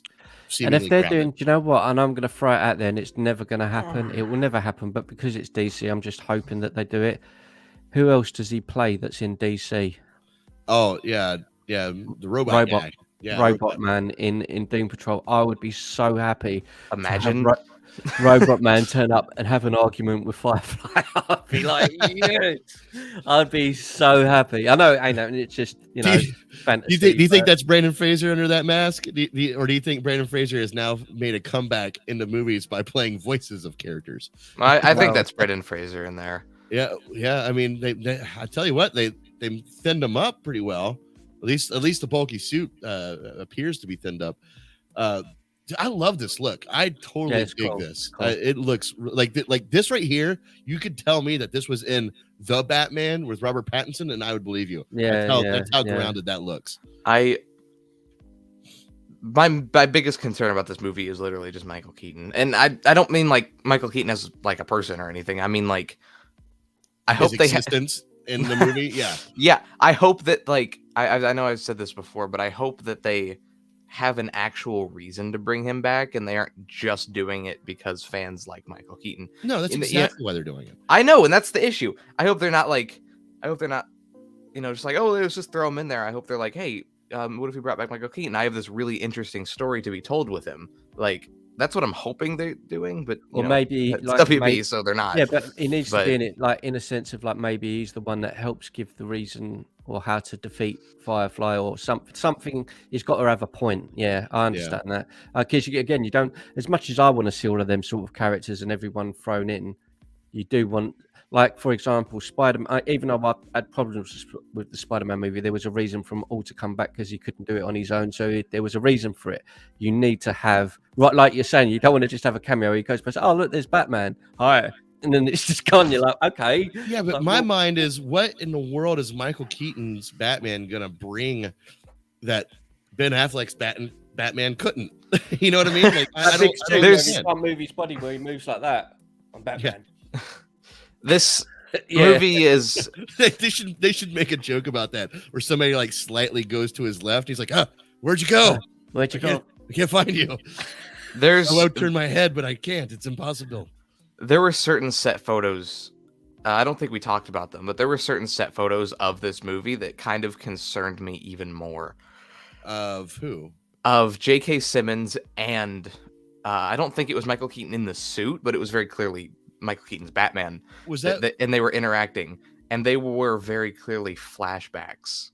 Like, oh yeah, yeah. That's concerning to me. Wait a minute, I'm trying to think. My memory's terrible, right? Yeah, because J.K. Simmons had red hair. No, but he played who again? Simmons plays Gordon. Commissioner Gordon. Who played it in the original Batmans? It was just some weird fat guy that had no... with a moustache, wasn't it? That dude. Yeah, Commissioner Gordon was a piece of shit in the Burton films. Yeah, he was nothing. Right, okay. Yeah, matter of fact, he's my running joke in my review series for the Batman series. Because it's that little short dude with a moustache, and he's always got a hat on, and is that the guy? He's always gambling. Like, yeah. He's the reason why Gotham is the way it is. I blame Commissioner Gordon. He's a piece of shit.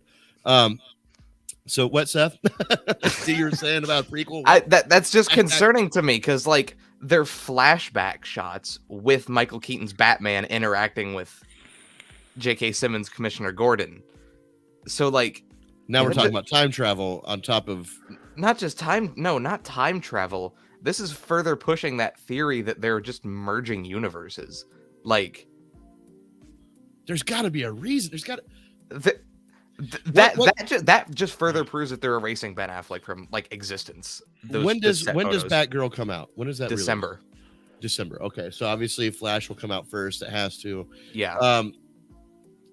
The question mark and the big question mark over the whole Batgirl and where the state of the DCEU is not with the properties. It's like Warner Brothers. What the fuck are you doing? What are you doing?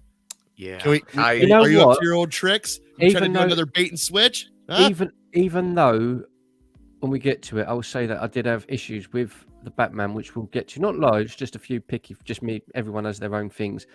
I would still rather right now, if you said Batgirl is going to be, I know it isn't, but if it's going to be along those lines, like the style and the vibe of it is like how the Batman is. If they all going forward with like that vibe, which they won't, but if they did, I'd be happy with that because I know you'll be getting good stories. But again, it's a bit concerning. The Flash, I mean, I'll watch it, but I'm not as of yet.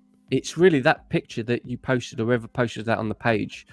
When I saw that, I was like, oh, that does look cool. That does look good. It doesn't look tacky. It don't look rubbish. So maybe, and again, coming off the back of the hype of the Batman, I'm kind of like, damn, I can't wait to see this now because I just want, I want more of that kind of vibe. So I hope it goes for like a more serious, darker tone. But as I say, with the Flash, I'm not. I mean, I'll watch it, but at this moment in time, I'm not sort of sitting here like, can't wait. I'm not. I'm just like, yeah, I'm gonna watch it. Just. Yeah, the hardest pill to swallow right now with the entire future of whatever's going on at Warner Brothers is the fact that I know it is, but in my mind, I don't connect this to be in the same universe as the Snyderverse. Nah. But it is. It's the same Commissioner Gordon. You know, that's the connective tissue here. Yeah, yeah. You know what I mean? It's very odd what they're doing. I think they're in a bit of an unknown place at the moment where they don't really know. I think really the Batman has been the only one that's sort of. I know it's kind of. We're going to say, you know, it's some parts have been done, but at least it's its own kind of like Joker was. It's its own thing over there. It's right, but even that in itself could be a manipulative trait of Warner Brothers. Like, okay, well, let's just get this new property out, get people's minds off Zack Snyder so we can move forward.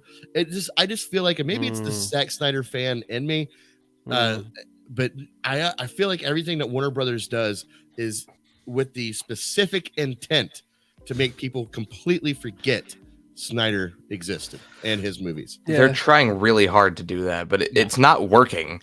Like, and it's not going to work. The only time that people will ever give up the Snyderverse is when Snyder is physically incapable of doing it. Like, that's when they'll finally, or any of the actors, I guess, that's when they'll give up the idea of the Snyderverse. Did you know the thing? But even then, they'll probably continue like, oh, do it animated then. Like, yeah, but I know we won't want to go over, the ground we've already gone over a million times. But even watching the Batman, if they said they're doing the Batman 2 and 3 over the next 5 years or whatever it is, I'd be like, cool. I'm definitely going to go and watch them. I enjoyed this one. I want some more of it. I definitely want some more of it. If they then said HBO Max is doing the finishing of the Snyder thing in 3 years' time, I'd be cool with that as well. As a fan, I'd be cool with that. You can do the Snyder one on the thing and have the film and go, right, we've all got the conclusion that we all want. We've got the finish of that story. And then the Batman can continue as well. I wouldn't mind that. I think, but it's like you say, Warner Brothers has got a thing. I don't know what their problem is. I don't know. It don't make sense. It's like you say, they don't want to make money because there's no way it wouldn't be successful. I mean, Jesus Christ, we'd already watched the bloody Justice League, the original one. Why on earth would we all go and rent a movie that we've already seen when they've just done a different version and we all went and done it by the millions because it's what the fans wanted? So there's not really much logic in it. I listen, I can talk all day about Snyder and all that stuff, but the basic point is here we are. When did the theatrical version of Justice League release? 2017, right? 16, 17, yeah. So we're that's 17. 5-6 years ago. Yeah. It'll be 5 years this year. Yeah. 5 years ago, and we still have no clue what Warner Brothers is doing to bounce back from that. We're still confused. We're getting set photos of a world that exists in the Snyderverse, but Michael Keaton is the Batman for that. You're making an appearance. Like there, obviously, Ben Affleck says he's hanging up the cow. The Flash will be his send off, but it's going to be the Flash, the same Ezra Miller Flash that's in the Snyder. It's all they're doing a bait and switch. They're bringing in Keaton. They're taking out everything else. They're going, which is a double-edged sword. I'm glad to see Keaton back. I'm happy for him, but like you said, Ramon, it's just bad timing or not the right way to do it. It kind of puts a stain on his. They should have realistically. They should have just bloody finished. Do the Batman, and maybe do these other single movies. And if they just announced and said 2024 or 2025 HBO Max exclusive, it's going to be the concluding part of the Snyder whatever 3-4 hour movie again, just doing whatever he's done. Cool. I think everyone would just back off and go cool, and everyone would shut up because everyone would be happy. That would be a massive success. The movies would get supported. That's it. It's just not difficult. It really ain't. Like I've said a million times before, keeping fan bases happy in general. I know it seems like it's hard, but it truly isn't. Star Wars messed it up. But we all watched Mandalorian, loved the Mandalorian because you just gave fans what they bloody wanted. That's it. It's just not that hard. Like it really ain't hard. Well, we're simple folk. It still hasn't been seen. Our foot could be in our mouth. We could watch The Flash, and we're like, "Wow, this is the best way to." I hope so. Again, it's respectful to Snyder. It's respectful to moving forward with the property. Man, Warner Brothers, good job.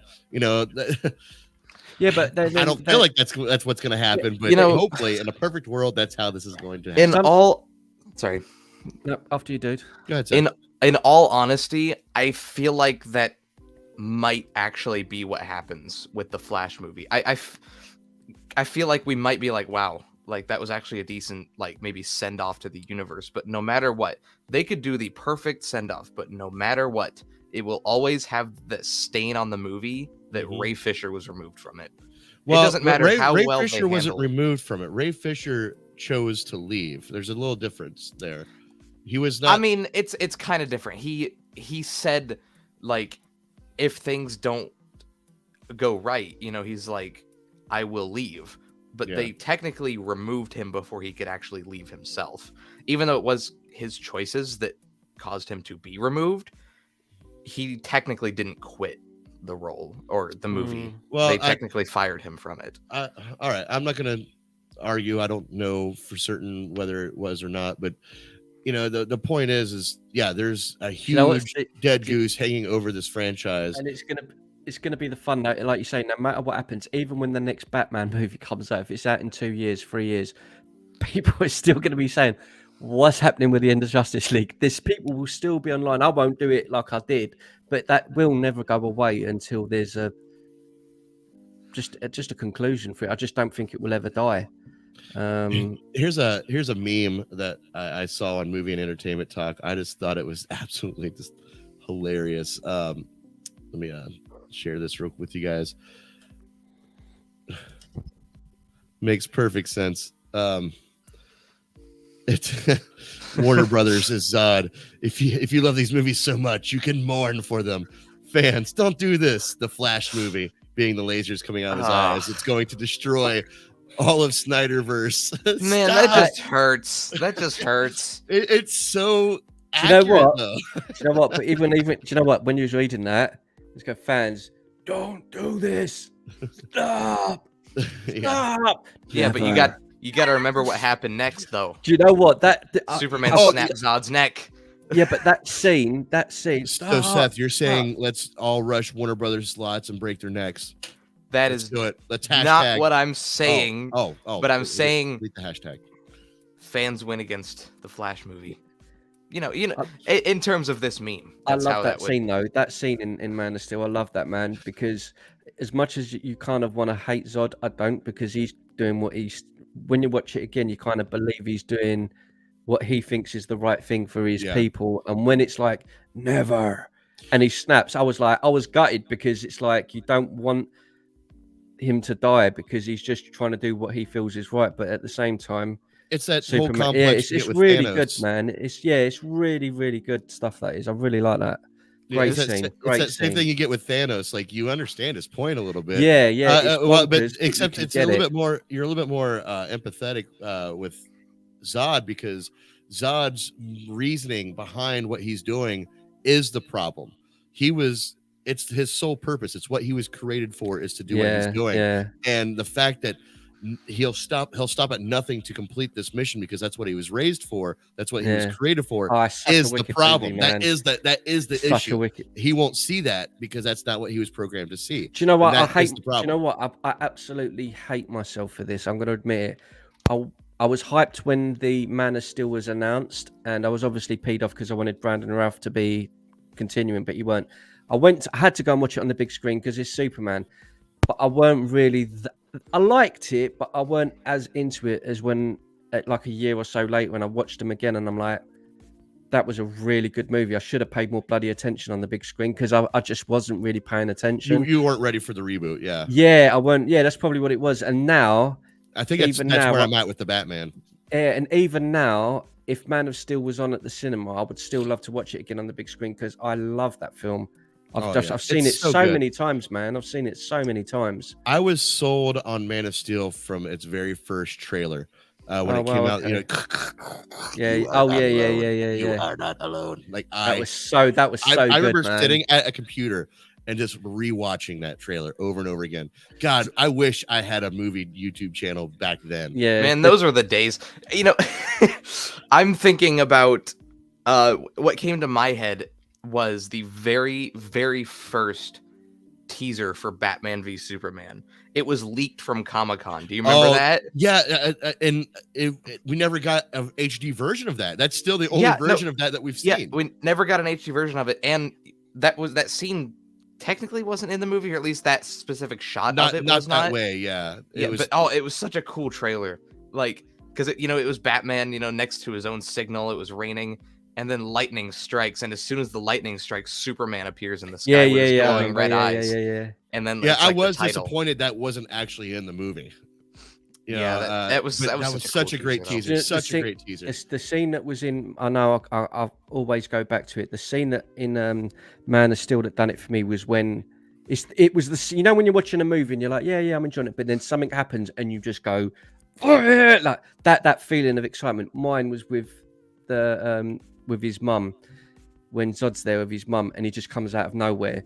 Did you threaten my mother? And he smashed him on that moment on, and everything's exploding. That's one of the most human moments that Superman has. Like, that's one of those hybrid moments where, like, he's beating him up as a superpowered alien, but like he's got that Kansas small town boy, like, coming out. You think you're gonna threaten my mother? That's his two worlds colliding right there. Absolutely beautiful. Go ahead, Seth. Say what you got to say, and then we got to move forward. Okay, yeah, I was gonna say you could just move on after this. Anyway, Yeah. you know what YouTube video still gives me like chills is the Comic-Con announcement of Batman v Superman, because you have Zack Snyder on stage. You know, Man of Steel just came out, and he's like, "Yeah, you know, we're doing another Superman movie." You know, all nonchalant about it. Oh, that's And when then they had the they logo, play right? they They play play the that- video. The Superman logo comes down, you know, in this cool way. It's just the Superman logo. The audience is clapping. And then from the shadows in the background, the Batman logo appears, and the audience just erupts. Yeah. Like more than I've Yeah, ever yeah, seen yeah, an yeah. audience It's great, erupt isn't it? before. It's such a cool video to watch. Wait, okay, you know, Seth, you know how my brain works, right? Like I'll get like flashes while people are talking of an instance that I've created in my head. I had that while you were saying that, and it was those people cheering when they saw the Batman v Superman logo, and then it was immediately my brain went to the Joker in the Dark Knight, looking at Batman, going, "These people, they'll turn on you on a dime," you know, like Oh no, that's where my brain went. Like, they'll eat each other, like, which is exactly what happened. Anyway, moving forward, I am going to skim a little bit. Actually, I need to use the restroom real quick, guys. Seth, won't you take the reign here? Discuss the Netflix Disney content swap and Daredevil. Do you need the Charlie Cox quote, or do you? No, we're good. All right, I'll be right back, guys. Okay. I don't know about this, so enlighten me. So, do you guys get R-rated content on Disney Plus in where you live? I No? don't think I'm. Do you have like, because I know we have the categories, and I'm pretty sure most places in the world have Starr as well. Oh, well, I've got Starr. I've Okay, got Starr. that's what that is. Yeah.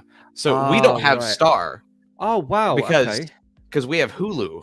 So Oh, like I see. Hulu for us is just Starr. Like that's what that is. So is that connected? If you've got Disney Plus, you get a Hulu thing. They have is a that deal like that. Oh, right. That's Okay. not what I personally have, but they do have a deal like Yeah, that. it just Anyway, comes up at the it just comes up at the top when you go on Disney Plus. Yeah, it's just up there. Yeah. yeah. Anyway, what happened was Netflix announced that all the Defenders shows like Daredevil, Jessica Jones, all those were getting removed from Netflix. Right. So everybody was like, well, they'll probably just go to Hulu, you know, in the US. Everywhere else that has Starr will get these shows. That's just what made sense, is what they've done before with their R-rated content. But the other day they announced that in the US as well, all these Defenders shows are also coming to Disney Plus here. And that was odd because they announced, you know, not just that, but they're updating their service as a whole. You know, they're adding like new parental Oh, I see. Right. parental settings, you know, so they can add more R-rated content to Disney Plus in the US. That's the way That's it a had good to. That's the way it had to go. It was going to I'm happen just- sooner or later. Even like- though I've seen them all, I'm really, really glad because, like we said last week, with it being when we heard it was being removed, I was like, "What the hell's?" You know, for fans of it, you don't want it to be gone forever because that's some great stuff there. You don't want that to be lost. Yeah, and I was always curious what was going to happen with those properties, you know. And I'm sure Netflix has made a shit ton of money from Disney to buy these properties. Oh back yeah, oh for sure. from them. But also, so now these properties, now Disney has the upper hand to cherry pick what properties they want to bring into the MCU, especially with this multiverse. Excuse me, this multiverse. That door that has opened. Now, with that being said, there is this Charlie Cox, who plays Matt Murdock in Daredevil, has come out to speak about his role, you know, and how his role could possibly be put down to a PG-13 rating. Maybe it's not as rated R as, you know, the Netflix series are. First of all, before we get into his quote, what are your guys' thoughts? Seth, we'll start with you about how, if they bring this character back, it not being R-rated and moving forward with this character. How do you feel about that? What's your initial reaction, and do you think it's going to work? With the character of Daredevil specifically, I think it can work fine. Like in my mind, Daredevil has never been a character that needs to be rated R. Like, sure, you can do an R-rated Daredevil. Clearly, we've seen it already. But he doesn't absolutely require an R rating like a character like Deadpool would. You know, like, I think you can easily do a PG-13 Daredevil. Now, if you want to talk about Batman, look at the Batman PG-13. Right. Batman doesn't need to be rated R. But if you want to talk about all the Netflix characters, It's 15 here, specifically, specifically Punisher, I don't see that working with PG-13. I don't see that working. Punisher don't work because it's Punisher. But personally, I think Punisher can work as a Daredevil sidekick for now. I think he would work there. But then again, I was never a big fan of the Punisher show, but I loved him in Daredevil. We've had this debate, Ramon. I don't want to get into it. This is one of our first debates. Yeah, way in the early days of. I can see the steam coming out of Ramon's ears right now. Holy fuck!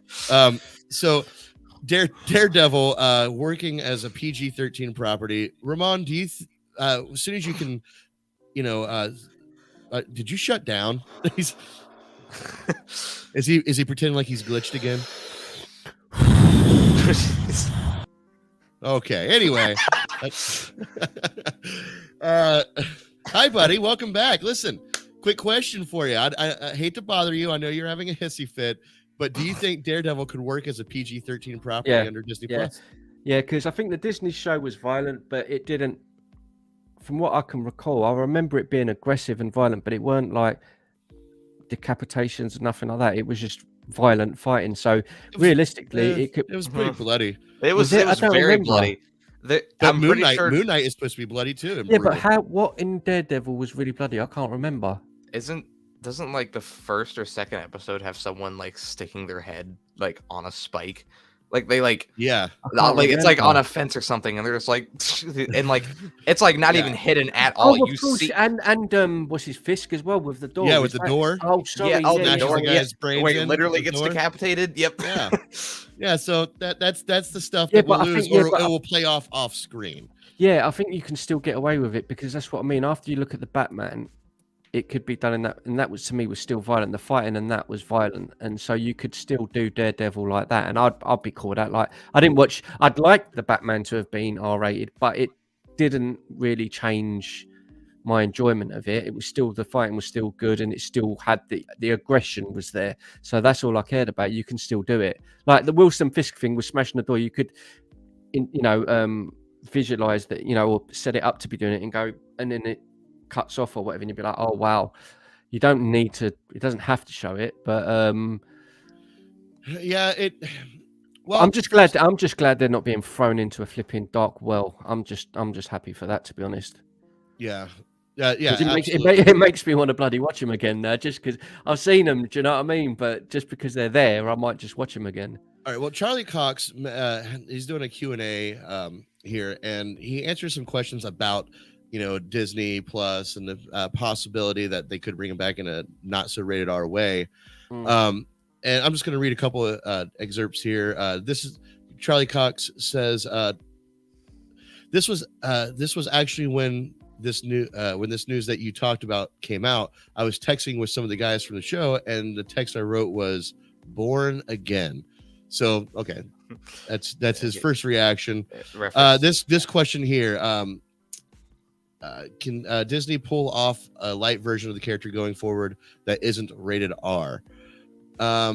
Charlie Cox responds, I wouldn't put it past the folks at Marvel to be able to accomplish that. I'm such a fan of everything they've done so far, right? I wouldn't underestimate them at all. If God, does he not sound like a shill? Like, does he sound like Disney paid him to do this, to say this? I could be wrong, but holy crap, it just seems like such a copy and paste thing for him to say. If so, if they wanted to make a more PG version of Daredevil, I back them to find a way to do it where it feels totally in keeping with everything we've done, and maybe there's a little less blood, maybe there's a little whatever, but I back them to do it. I think but he's going to say that though, because that's what I'm saying. Like, it doesn't sound genuine. It sounds but he's going to say that because if you've got the potential to flip and have a Daredevil movie with him in it, and then bring Punisher in as a sidekick, he's going to do everything in his power to try and make that happen. I don't blame him. I don't blame him either. I'm just trying to figure out how much water I should hold with this statement. Like, it seems like if I saw an interview with him, they would, oh, so do you think this could work as a rated R property? And he would bring up like his notes that Marvel Disney Plus handed him. Actually, no, I do think it could work as a property of Disney, and I back them 100%.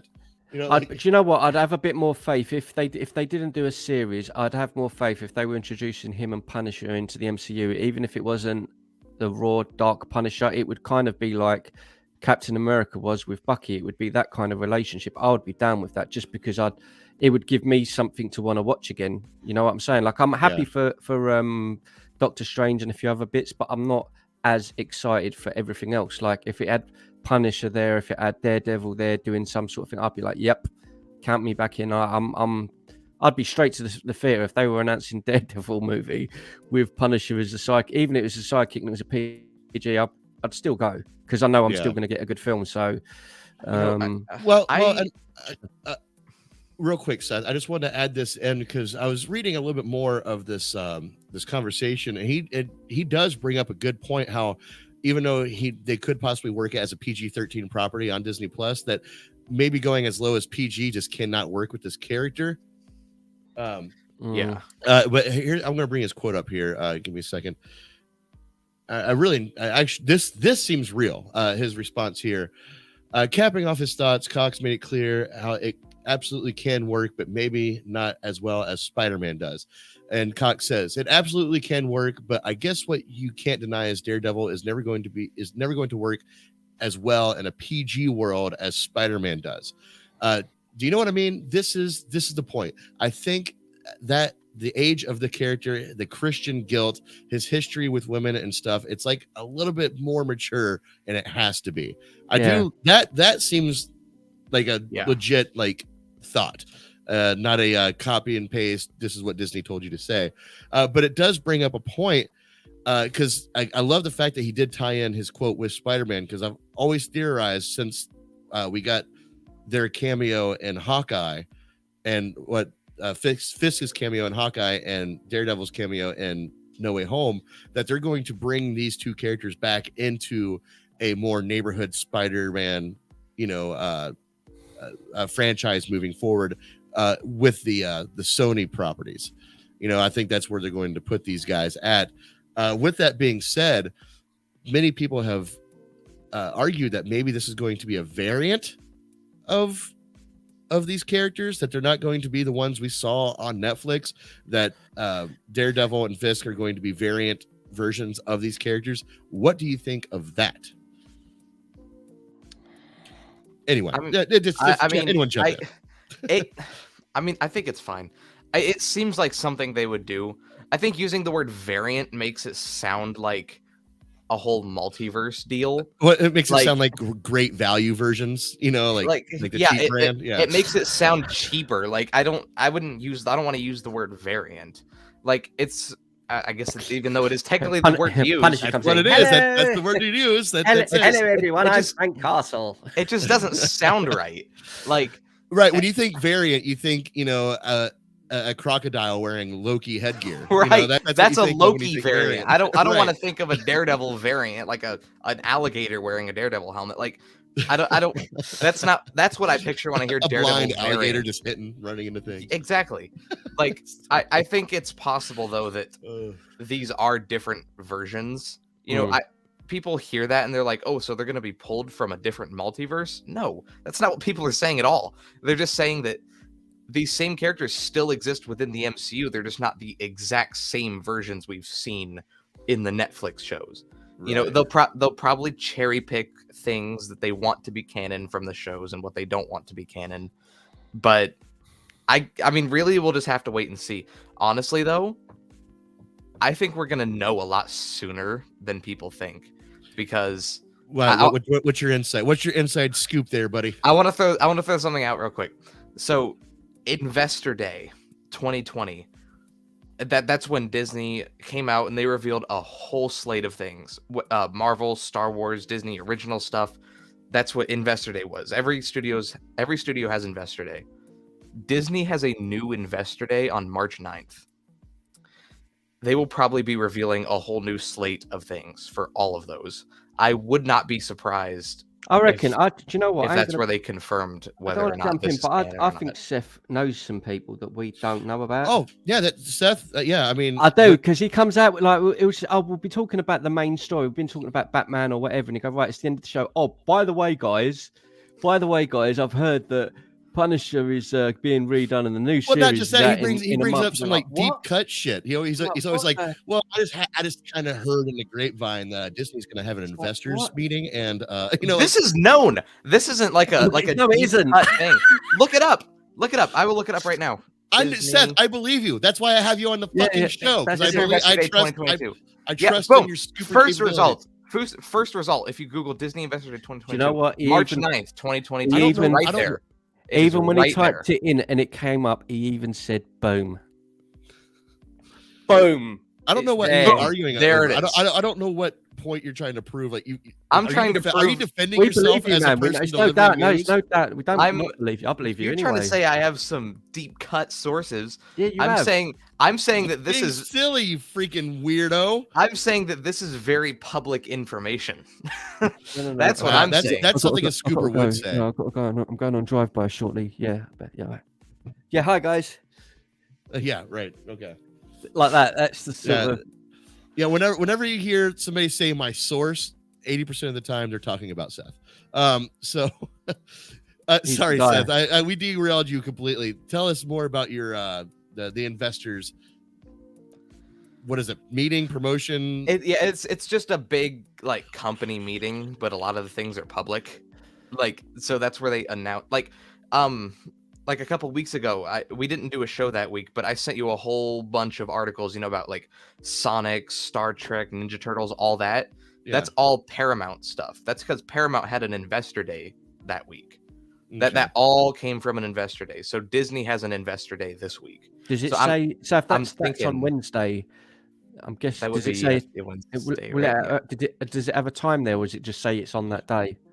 They just say it's on that day. Right. I assume it'll start earlier in the day here. So I don't know when that would be for you guys. Oh, man, and maybe if I don't know if we want to go into time zones, if it's going to be New York or LA, they might be having this early morning meeting, at like 6 p.m. for Ramon's time, Yeah, I have no idea.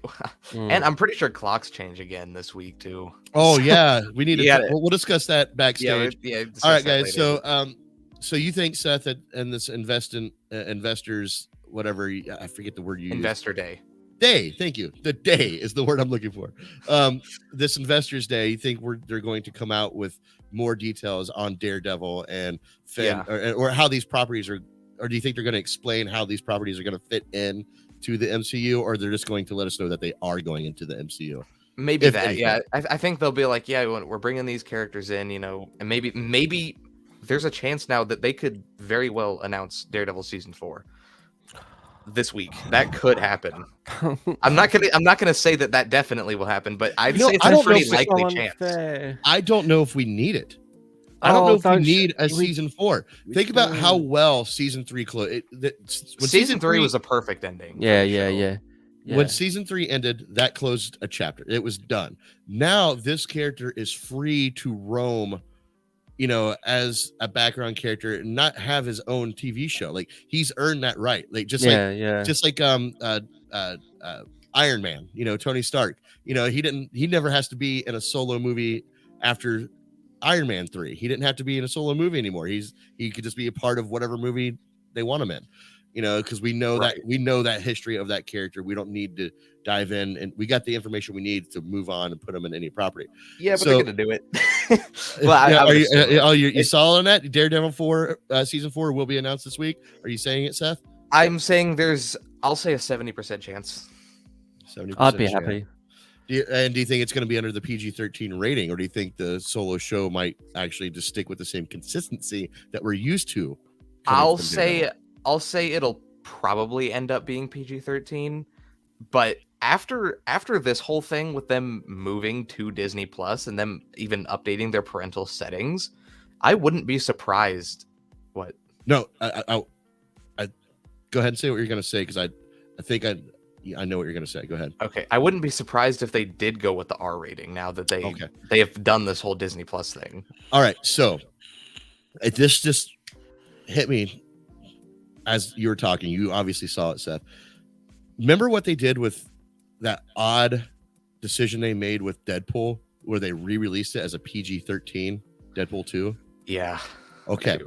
What if that was a test run for this or things like this, to where these parental controls, you can watch Daredevil as rated R or PG-13. Just click it on the settings, because no, hold on. If they put did they did their Deadpool 2? I never watched the other one. What was Deadpool 2? They re-released it, at least here in the States, as it did, but I never seen. I never saw it. I never saw it either, but people said it was great and didn't take away the movie, didn't take away from the movie at all. Now, I just theorized, what if their new parental settings will have that? What if it's a literal, well, you can have a rated R version or a rated PG-13 version. We have it edited for both ways, and it depends on your parental controls which one you view. I think that would be innovative. I think that would be smart. And it would definitely be something you want to talk about bringing subscribers to your streaming service. That would be it. Hey, listen, we have everything for the whole family. You like Daredevil?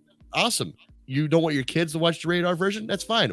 We have a PG-13 version you can watch with your family, and then after they go to bed, you and mom can watch the rated R version, but you all still watch the show together as a family. I think that would be an excellent I just wish they would do it with all of the MCU. I don't know how that would work. How would they do a PG-13 Daredevil?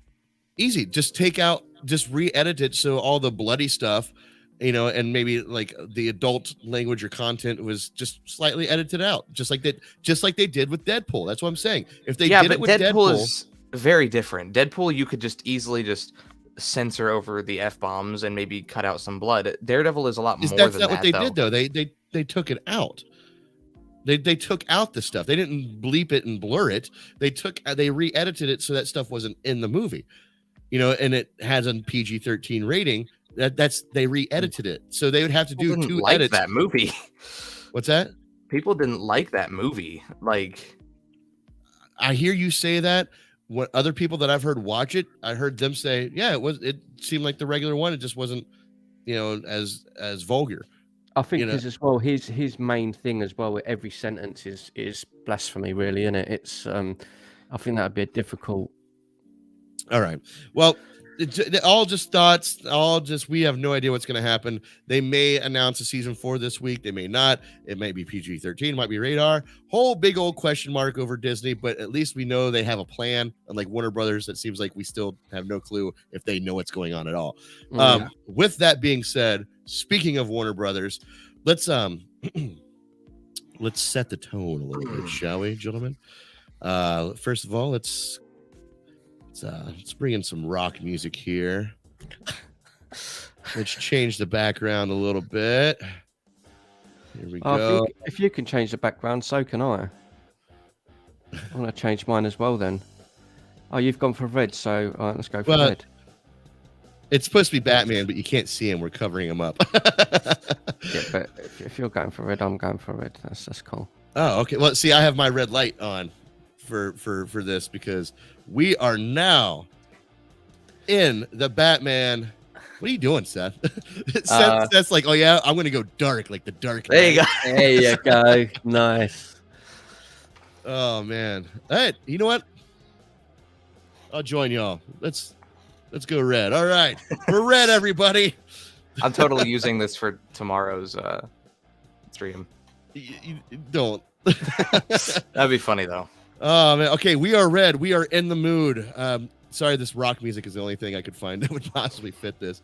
The Batman, no spoiler talk. I'm gonna fix these lights up. All right, Batman, no spoiler talk. Let's go with first thoughts, first reaction. Seth. Phew. Hold on. Okay, Ramon. There we go. All right, we're good now. Okay, Seth, what is your first reaction, no spoilers, to the Batman? Now that you've had a few days to sit on it. After having it resonate for a few days now, this movie is great. like the more I think about it, the more I'm just like wow, that was a really good movie. And I don't know. I love a lot of things about it. I think Robert Pattinson did a great job. Zoe Kravitz did a great job. I love Falcone. Falcone is how they pronounce it in the movie. I love Falcone he was probably my favorite villain in this movie. People said it before. Colin Farrell stole every scene he was in. Yeah, I can. He was just so good. Yeah, he was great. I like Colin Farrell a lot. Were there any? Oh yeah, Riddler was in this movie. Riddler was your twin brother. Yeah, I'm Seth really hates that. We've been joking with Seth saying that he looks like Paul Dano, and he just does not like this.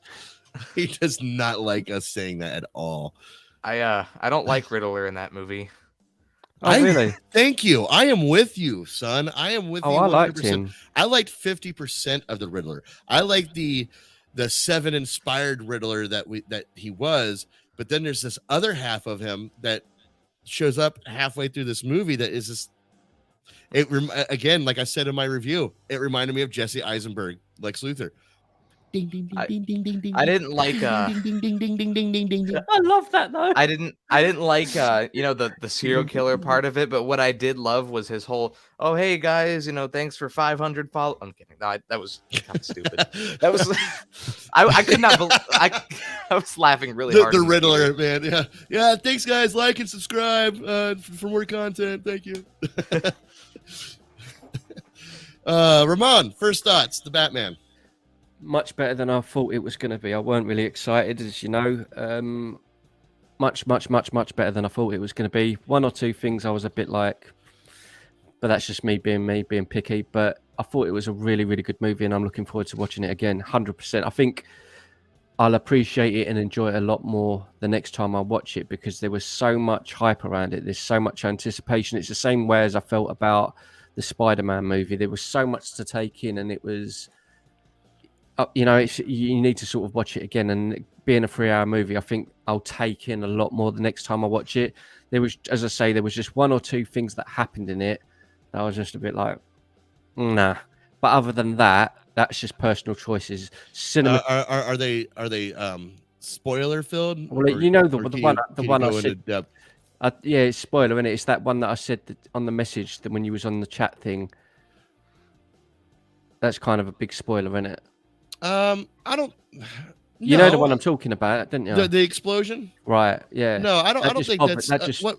Well, basically, I don't have to say exactly what it is. Basically, Seth, you'll know the part where there's a massive explosion and he goes flying back about 50 foot. Yeah. He was standing right next to the guy that exploded. Yeah, I thought the same thing. Yeah. And his face is all open here, isn't it? Obviously, because oh no, was he wearing the suit or not? He was wearing a suit, but right. But he still had his face exposed. And because he got I thought, wow, he's going to be really, messed up here. And then he just got up and carried on. And I'm like, dude, you just took C4 to the face. Like, that's got to have done something. That was the only, but that's just me being picky, because everything else in the movie was trying to be so realistic and so serious that when that bit happened, it just felt a bit out of place. Like he should have got really hurt, and that could have added to it. But other than that, the only other thing... you're right. That is being picky. That's I thought the same thing, but it's really, you can't critique the movie over it. We're talking about a superhero movie. If that's the biggest suspension of disbelief, how Batman works, you can always have a Batman thing for everything. You have the Batman nanotech face shield. Yeah, but then I wish that would have happened then. Like it was just one. It's just the one small thing that took. It didn't like throw the movie or ruin it or nothing. It was just one thing that I was like, oh wow, okay. And the only other bit was I don't want to again. But that's more spoilers. I'll go into that tomorroh. But again, because we do have a live spoiler talk tomorrow. Yeah, like that's just a small thing, and I suppose the majority of people that watch it it won't even occur to them. They won't even think about that particular thing. So, in general, I thought the music and everything in it was just beautiful, and I loved how the city looked. I loved Zoe Kravitz, even though I got a major crush. Like she's just so fucking beautiful. I just thought she was great in it, and I thought Farrell was brilliant. There's nothing really. There's not a performance in it. Normally, when you watch a movie, there's always someone that sort of sticks out like a sore thumb and go, "Oh, they didn't fit." There was no one in it. I disagree with you. That's where the Riddler falls into my category. Oh no, for me, I thought he was. There was bits towards the end. I was a bit. But it wasn't enough for me to be it wasn't enough for me to be, oh no, that really put it out for me. It didn't really throw the movie for me as such. But I'm definitely, it's going to be one of those, kind of like when I first watched Batman versus Superman, where I was like, oh, it was all right. But then when I watch it again, I know I'm going to come away and be like, I want to watch it again. It's going to be one of them, I think. So yeah, but it's got to be seen on the big screen. Really, really good movie. I'll say this quickly. I think I'll dive into it more tomorrow. Yeah. But I think the movie trailer spoiled way too much. And I said before in the first reaction that like there were some cool shots that they spoiled, but there's some big stuff that was spoiled in the trailer. And like, you know, even though it is technically in the trailer, I'm still going to consider it a spoiler and save it for tomorrow. But there's a lot of stuff in the trailer that I don't know why they would put that in the trailer. Like it makes no sense to me. Or maybe I'll just tell you backstage and then still dive into it tomorrow. But I don't know. It weirds me out. Like I don't understand. Yeah. Maybe again, it might be something. I think I know what you're talking about, but I'm not 100%. But maybe it would be the case that they added in certain bits to help sell. They thought maybe the movie weren't going to do great. Maybe they were concerned and they thought, right, we better get this in because this will get attention. But I think I know what part you're talking about. But in general, it was a lot better than I thought. I was expecting to come away and be like, oh, I weren't really. But I did. I really did like it, and I can't wait. I can't wait to watch it again. Put it that way. Well, without going in again, this is a spoiler, no spoiler talk. I was reading somebody's review online about this movie, and they absolutely loved it. They gave it the highest of praises. Melody McCready, she writes for Screen Rant. She's also a member of our movie and entertainment talk page that we have on Facebook. And I put a response, and I liked my response to her review or my reaction to this movie. I don't know. It was probably the best way I could have responded. And I looked it up here. I'm going to read it off to you guys. And this is basically, in a nutshell, how I feel about this movie. I said, it was a really good movie, but my experience wasn't good. I'm beginning to have property fatigue. I recognize so many things from other Batman movies. Not because Matt Reeves was stealing from those films, but because all these Batman films are cherry picking from the same source material. But the way this movie differs is by its inspiration from Seven, which I've also seen before. So in this movie's uniqueness, it is a lot of rehashed material. I need to see it again because I know it's an A+ movie, but watching a PG-13 reboot of Seven starring Batman and his old bag of tricks made this movie's watching experience not a great one for me on my first go around. It was very much, there was a lot of Seven in there. It really was. Yeah. A lot. Like it's. I mean, I like that. I love Seven. Seven's a fantastic movie. It's not. Well, yeah, but at what point in time do you get inspired, or do you just blatantly rip off? This could be also a point made with the Joker. Is this what we're going with Joker? Is this going to be a new thing? Because Joker is pretty much copy and paste from the Comedian, the Martin Scorsese film Comedian, which also starred Robert De Niro. Oh, where Robert De Niro played the comedian, and the king of comedy. Yeah. It's the same thing, isn't it? Yeah, it's the same. Rupert Bupkin, I think his name was in that, and he the Joker is practically the same. It's the same story. Yeah, exactly. It's the same exact story. So is that something to expect moving forward with these properties when Batman says, "Oh, I'm inspired by, Seven"? Okay, we basically just get a Seven script. I mean, you can pick out characters in Batman and be like, okay, I know who that is in Seven. I know who that is in Seven. I know who that is in Seven. It's okay to have a few, like one character, you're like, okay, I know that's an obvious, that's where the inspiration came from. But when you're looking at the whole movie going, I know what's going to happen because I've seen Seven. That's a problem for me. And Paul Dano being the blatant John Doe character, even to the extent that, he turned No, it's in the trailer. The police do apprehend him. That's in the trailer. You see that, but that's very reminiscent of John Doe in Seven. He put his hands up. Take me. Go ahead. It's all part of the plan. And it is a good movie, but I've seen it before. That's my biggest problem with the Batman. I can see. I understand where you're coming from. I think I wouldn't put it above a lot of the others, but again, it's not that I dislike the movie because I really liked it. But Yeah, it was a great movie. It's I don't know what. I can't really give a definitive answer. It's one of those where I need to watch it again. I know I really enjoyed it, but again, there's certain bits. Like for example, that first scene. I know you was unsure about the Riddler. That first scene when he was just standing. I didn't know he was there. I thought it was a statue. Yeah.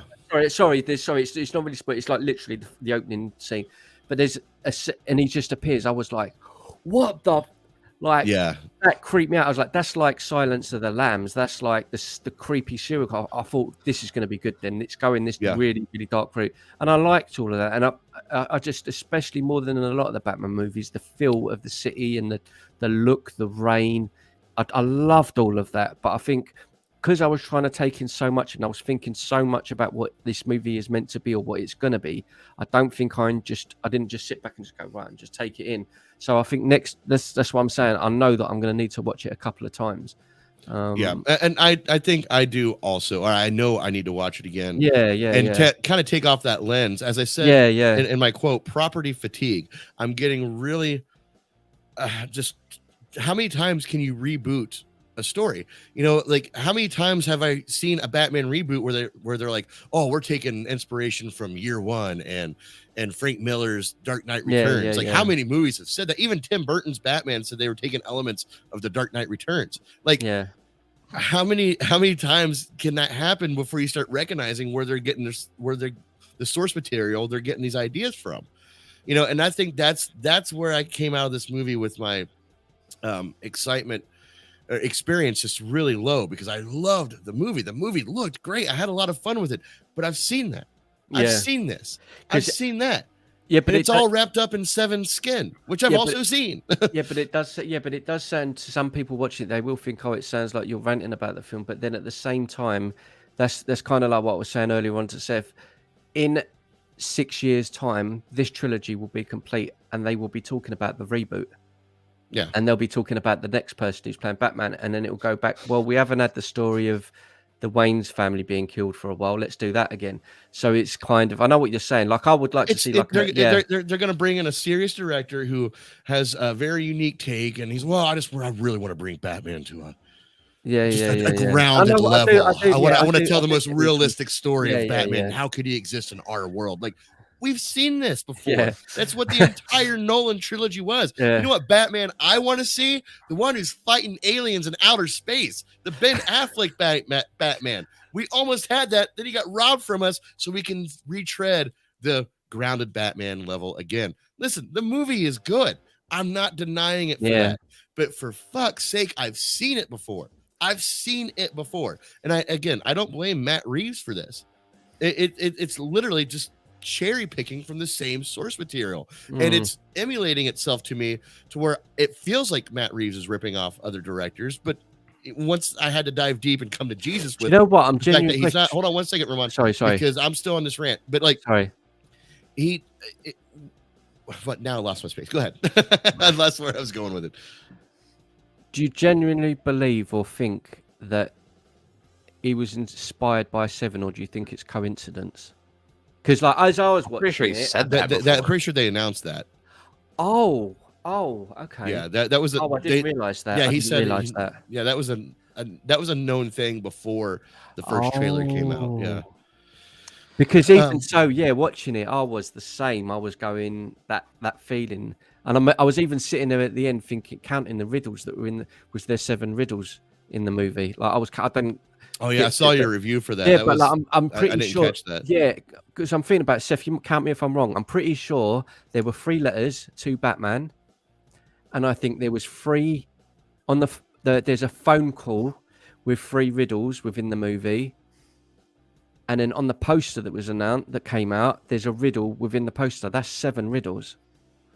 So seven. Little tip of the but head, I might be wrong. I don't know. But that's just from what I can recall. When I'm like, that's a bit much. Yeah. I don't know if that's true, because it may be more, there may be less. You know what I mean? But that's from what I could put together. So the irony of this franchise, or of this version of the Batman, for me is, even though Matt Reeves set out to put a very grounded Batman again onto our screens. He also did something I thought was very magical, and that's the fact that he set up this universe in a way that we can actually get a very comic book accurate version of Batman with his rogues gallery. And even though it's in a grounded level, I think he left enough room of imagination to where these villains, these rogue gallery villains, can still be fantastical in their own right, even if they are in a grounded way.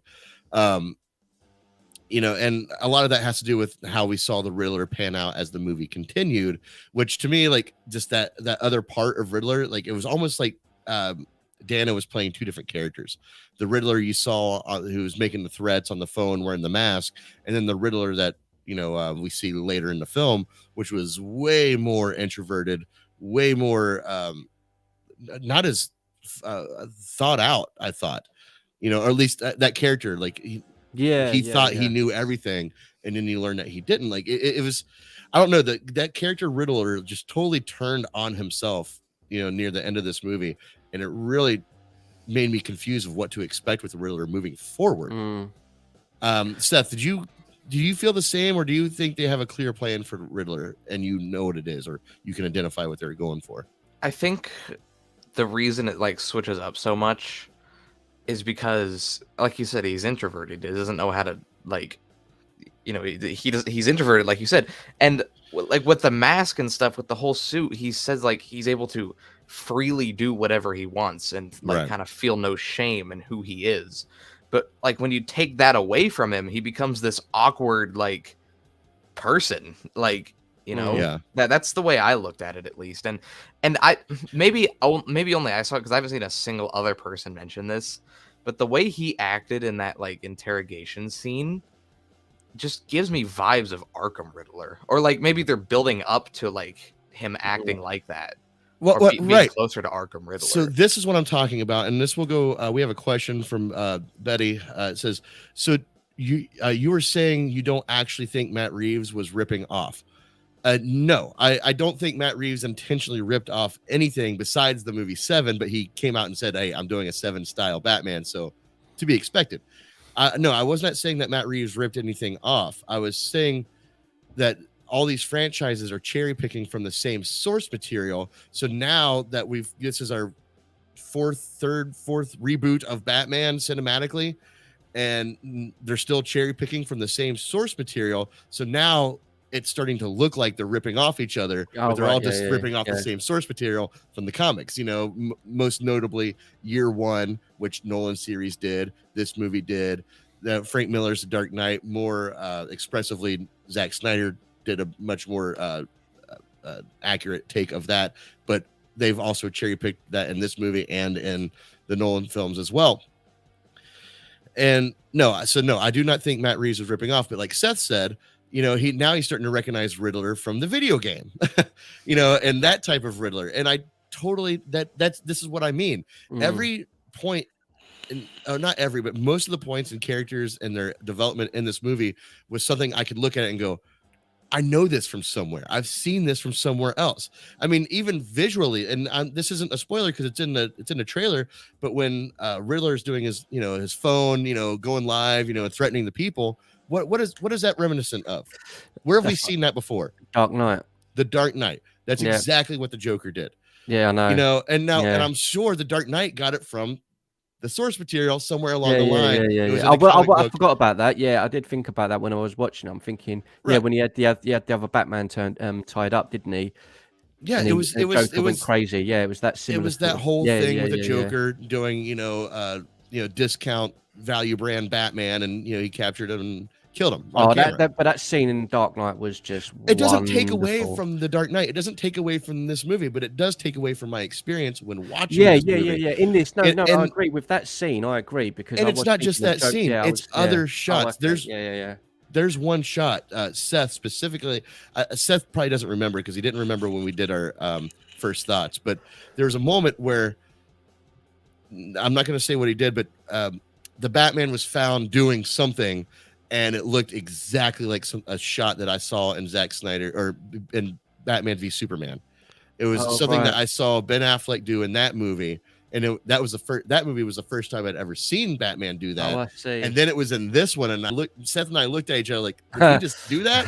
I don't think Seth remembers exactly, but I'll just put it this way: Batman was hiding in the shadows. That's right. Yeah, enough. But like when I saw that, I'm like, this is straight up from this. I've seen this. I've seen it. I know what you mean. It wasn't not in a bad way, but it wasn't original enough. I think is the overall tone of the movie. It was a very, very, very good film. Yeah, but there weren't much in it where you were like, oh my god, I didn't see that coming, or there weren't no like in the Dark Knight with Two-Face. And what's his name? Two-Face, Harvey Dent, and Rachel are in two separate places, kind of like Rachel. They did with the like it's okay. Like that when that scene happened in the Dark Knight, I thought, nah, they're not going to do that. You always save the girl. When that happened, I was shocked when I watched that movie. I was like, whoa, that's a bit much. They've really gone for it. There weren't any point in this one where it gave me that. I didn't sit there at any point and go, oh my god, I can't believe that's just happened. Like what? Like there was a couple of moments where really? where I did well. Yes, and this is again no spoilers. So I can't really say what it was, but there was a moment in the third act where I was like, well, I didn't expect that, but it was also like one of my problems with the movie. Right, was like, wait, I didn't expect that. Yeah. I feel like I should have expected something, but I didn't expect anything, and then it gave me what it gave me, and I'm like. Okay. Yeah. All right. Thanks for that randomness. What's up? I was just gonna say, you finish first. No, go ahead. There's something I want to point out about this. It has to do with the movie, but it isn't like in the movie directly. So you know that scene. No spoiler. I'm not gonna give any context, but it's like URL, and they type in the whole thing in the search bar. Yeah. Okay. So that website that they go to is real now. They put it up, and there's been there's riddles on there, and if you solve these, there's a countdown on it now. It's like a percentage bar. It's going up 1% every hour. What how can I look it up? It's like the Ratala. I don't remember the thing. Find it. Go ahead. Yeah, but it's a percentage bar now for people who have solved all the riddles.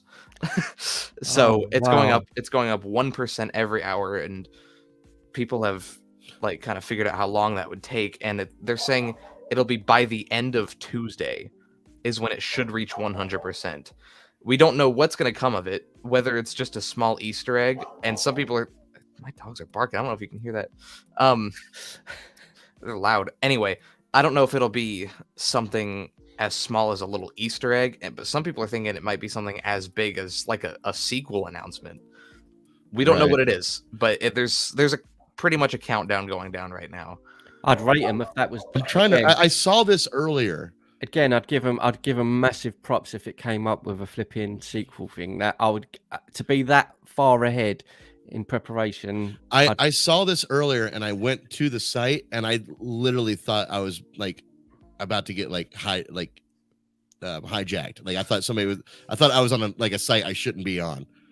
So I immediately left. I was like, "Oh, fuck that!" But now that you're confirming, I was like, "Oh, now I want to try to find it," but now I can't even find it. I can't even find the link now. Like I see a whole bunch of people talking about it, but I can't find it now. Seth, do you know where it's at? I'm trying to look for it. Well, that's funny. Well, anyway, and if that is true, then it will give some validity to the post-credit scene because I told everyone in my reviews don't even stay for it. But anyway, I found it. Can you share it? I can put the link, or just send me the link. Yeah, just message it to me. All right. Are you gonna do it on Messenger? Yeah. Okay, go ahead. I'm ready. Is this the one with the question mark that comes up? Yeah, and with the green writing. It's got green writing. I'm watching. Yeah, I've got that on there. It's so bizarre, isn't it? But yet it's so cool. I just sent it to you. So stupid. Right. But I look at it, I'm like, yeah, that's awesome. It's just green letters, but that's so cool. It's so weird. I got your link on my phone, but it's not coming up on the desktop that you just sent me. That you sent me a message. Refresh it. It's not over yet. Loading 29%. Okay, yeah, I'm looking at it right now. Yep, loading. I'm the only one who can't see it. God damn it. We can see it. Just look it up. It's All right, I got it. You got it? Wait, Seth, you sent it. You didn't send it to me in Messenger. I have to have it in Messenger. I sent it to you on Messenger. I'm looking at your thing right here. Yeah, but did you do it in Movie and Entertainment Talk? Nope. Yeah, I have nothing from you on. That's actually pretty cool. I like that. It's quite a smooth. It says I delivered it, so I don't know. That's funny. I can see it on my phone, but not on my desktop. That's so Well, weird. It's obviously got to be something. I think that's good though, like that sort of stuff I film, because that's good. That's Well, I'm about to give up on it because I hate sitting here talking about something that nobody can see. It just I can spell it out, look yeah. it up. I'll tell you what it is. I'll spell Yeah. it out for you. If you get ready and you want me to tell you what it is. It's so weird that like I in Messenger on my desktop, I cannot look you up at all. Go ahead. All right, so it's RAT RAT AA AA LADA DA.com. .com. All right, we put that in the comments so anybody can look, so people can look that up as well. That's pretty cool though. I think it's just it's a small thing, but whatever that is, it's All right. pretty cool. All right, so yeah, this is what I saw, and I thought I was If it says hacked. If it says click for reward, don't click that. It's a spoiler for the movie, so don't click that if it says that. Yeah, because when I saw the click for reward, I was like, wait a minute. Okay, yeah. When I first saw this, it was at like 3%. Yeah, it's going up 1% every hour. Really? So, yeah. Wow. And so I think it'll be the end of Tuesday is when it reaches 100%. No shit. Mad, isn't it? Did you put that in the comments, Seth? Yep. Wow. Okay, so if you see that in the comments, you can see it on Twitch and on our YouTube channel, Film Trigger. It won't show up on the Facebook page, but yeah, if you go to Film Trigger on YouTube and watch our live stream, you can see it in the comments there. Let me see. Actually, I can show it as well here. Just look up, copy that, and look it up, and you can see. I like things like that though. I know it's a bit nerdy and stuff, but I really appreciate that. I know it's just a little website and it's just a couple of numbers, but I really appreciate whatever it is that it does little things like that for fans, because we're sitting here just going, look, it's a bit of green text, but it's just so cool because it's linked to a movie and the fans can just enjoy a little nerdy thing. Yeah, that interaction like is what's awesome. I like that, man. Click for reward, loading 29%, and I thought I was about to get hacked. I was like, oh god, I want some site I shouldn't be on. Wouldn't that would have been amazing if it did it, click it, and then it says you've been hacked, and then I'm gonna click for like reward Riddler, like on the computer or something. I would have been like, yo, Seth, what is this? What is the reward? I clicked on it. Oh, okay. I can still see your screen down there. Yeah. I'm pretty sure that's a whole riddle you have to solve. Like, I think, that's a whole thing you have to solve. It just unlocks a clip from the movie, but really, yeah. But that was like an early reward. This countdown is taking days to unlock, so that's why people are thinking it's going to be something big. I guess we'll see. We don't know. But as I say, I bet. You know what? I'm going to guess what it is, but I won't. Yeah, let's place our bets. Let's place our bets. I reckon it will be something to do with whatever the next movie is. I'm hoping it's something for a sequel. Like, even if it's something simple, like, oh yeah, we've greenlit it, it's happening. They don't have to announce anything else. If it's just that would be awesome. A title announcement would be cool. Doubt it, but that would be cool. I think it's and I'll talk more about this on our spoiler talk tomorrow. I'll dive deep into the who, what, why, but I think it's going to be more footage of a character that we saw in this movie that maybe they'll very well could be. Yeah, maybe some like I don't know what I can say. Maybe some like Arkham like closed footage, like from their cameras or something like that. I don't know. Anyway. I'll tell you backstage, but there's actually evidence to back that up. So I'm not wrong. I mean, that could happen. Like it's a theory. That'd be 2 for 2 if I was right on that, because I be, forget what it was earlier today, but I said something. You're like, oh, the Alien series. Oh yeah, You're like, actually, they are going to. Yeah, do but that. that's just how you roll, man. That's what I'm saying. That's what you do. It's aliens. Yes, it's aliens. Thank you, Betty. Or was she not referencing what the earlier conversation? Maybe she was referencing the code. Okay. Anyway, that was a quite the ironic message or comment you just made, because anyway, I was talking about aliens earlier. So, again, I am really excited. I want to see this movie again because my experience was not great. And I need to lift that lens when I go in and watch this movie, because I love the tone that they have. I love the cinematography that sets up how this city is corrupt, and that everybody in this movie is a product of this corruption. Even Batman just took his corruption, his adaptation of that corruption in a different way than the criminals did, but he's still just as impactful. I like it. I just hope for going forward in the franchise, they've set their ground. They know what they want to be. Now let's be a little bit more creative in telling that story. I really do. I'm not gonna lie. It started for me. The excitement in the movie started for me pretty much at the very, very, very beginning. The Riddler, and the very, very beginning, first seeing Batman. I'm vengeance. Even though I've seen it a million times in the trailer, but just seeing it just, I don't know, I just got excited. I was like, yes, like I got that feeling, that excitement again. And it's, what do you guys think about the fact that they call him Vengeance? They don't like, he's never, it. I think he's only referred to Batman as like once or twice, and I loved it. Even I loved he it, said to be honest. Yeah, I thought that was a very who are you? What are you? I'm Vengeance, and I was just like, yes, because you don't need to say it. You know who he is. You don't need. And it's just. I really like that. I really like that. Yeah, I'm Vengeance. Because again, at least it's a different take. At least it's a different saying something different. I'm Batman.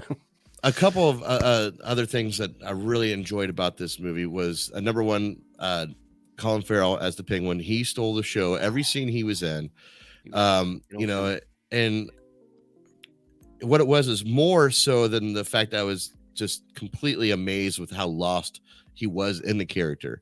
You know, I could not recognize. Besides that, it was actually the character himself was interesting to me. Like the way they wrote him, the way, you know, the character acted in the movie, the way he fit into the movie. Like it made me super hyped for the series coming out on HBO Max starring Colin Farrell, where he will be playing the Penguin, and they have announced they have announced it's going to be a very mature rating series. I love that.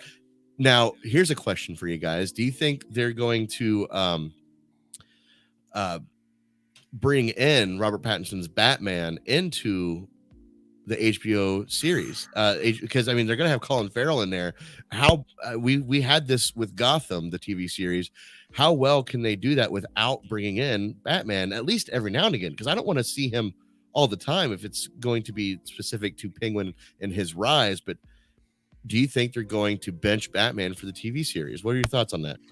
I think they'll put him in the background. I think he'll be there though. Like I don't see like this happening without Batman being in at least one episode of both of the shows they've announced. You know, because they've also announced the GCPD series. Batman will definitely be in that. Now, didn't they announce something else? A possible Arkham thing too? I heard rumors. That's a whole rabbit hole. I'll quickly break it down. Matt Reeves described that as the second HBO Max series. So we're actually getting Penguin first. That's the first HBO Max series we're getting in this universe is Penguin. But he says the second HBO Max series will focus a lot on Arkham. And I want to throw this out there. What if that GCPD series is like a cover up? I'll dive way more into this tomorrow, but I think I get what you're saying. The working title for the GCPD series was announced months ago, and the working title is Arkham. And now he's saying this about the second HBO Max series. I don't know. I'm thinking maybe it's a cover up of some sorts.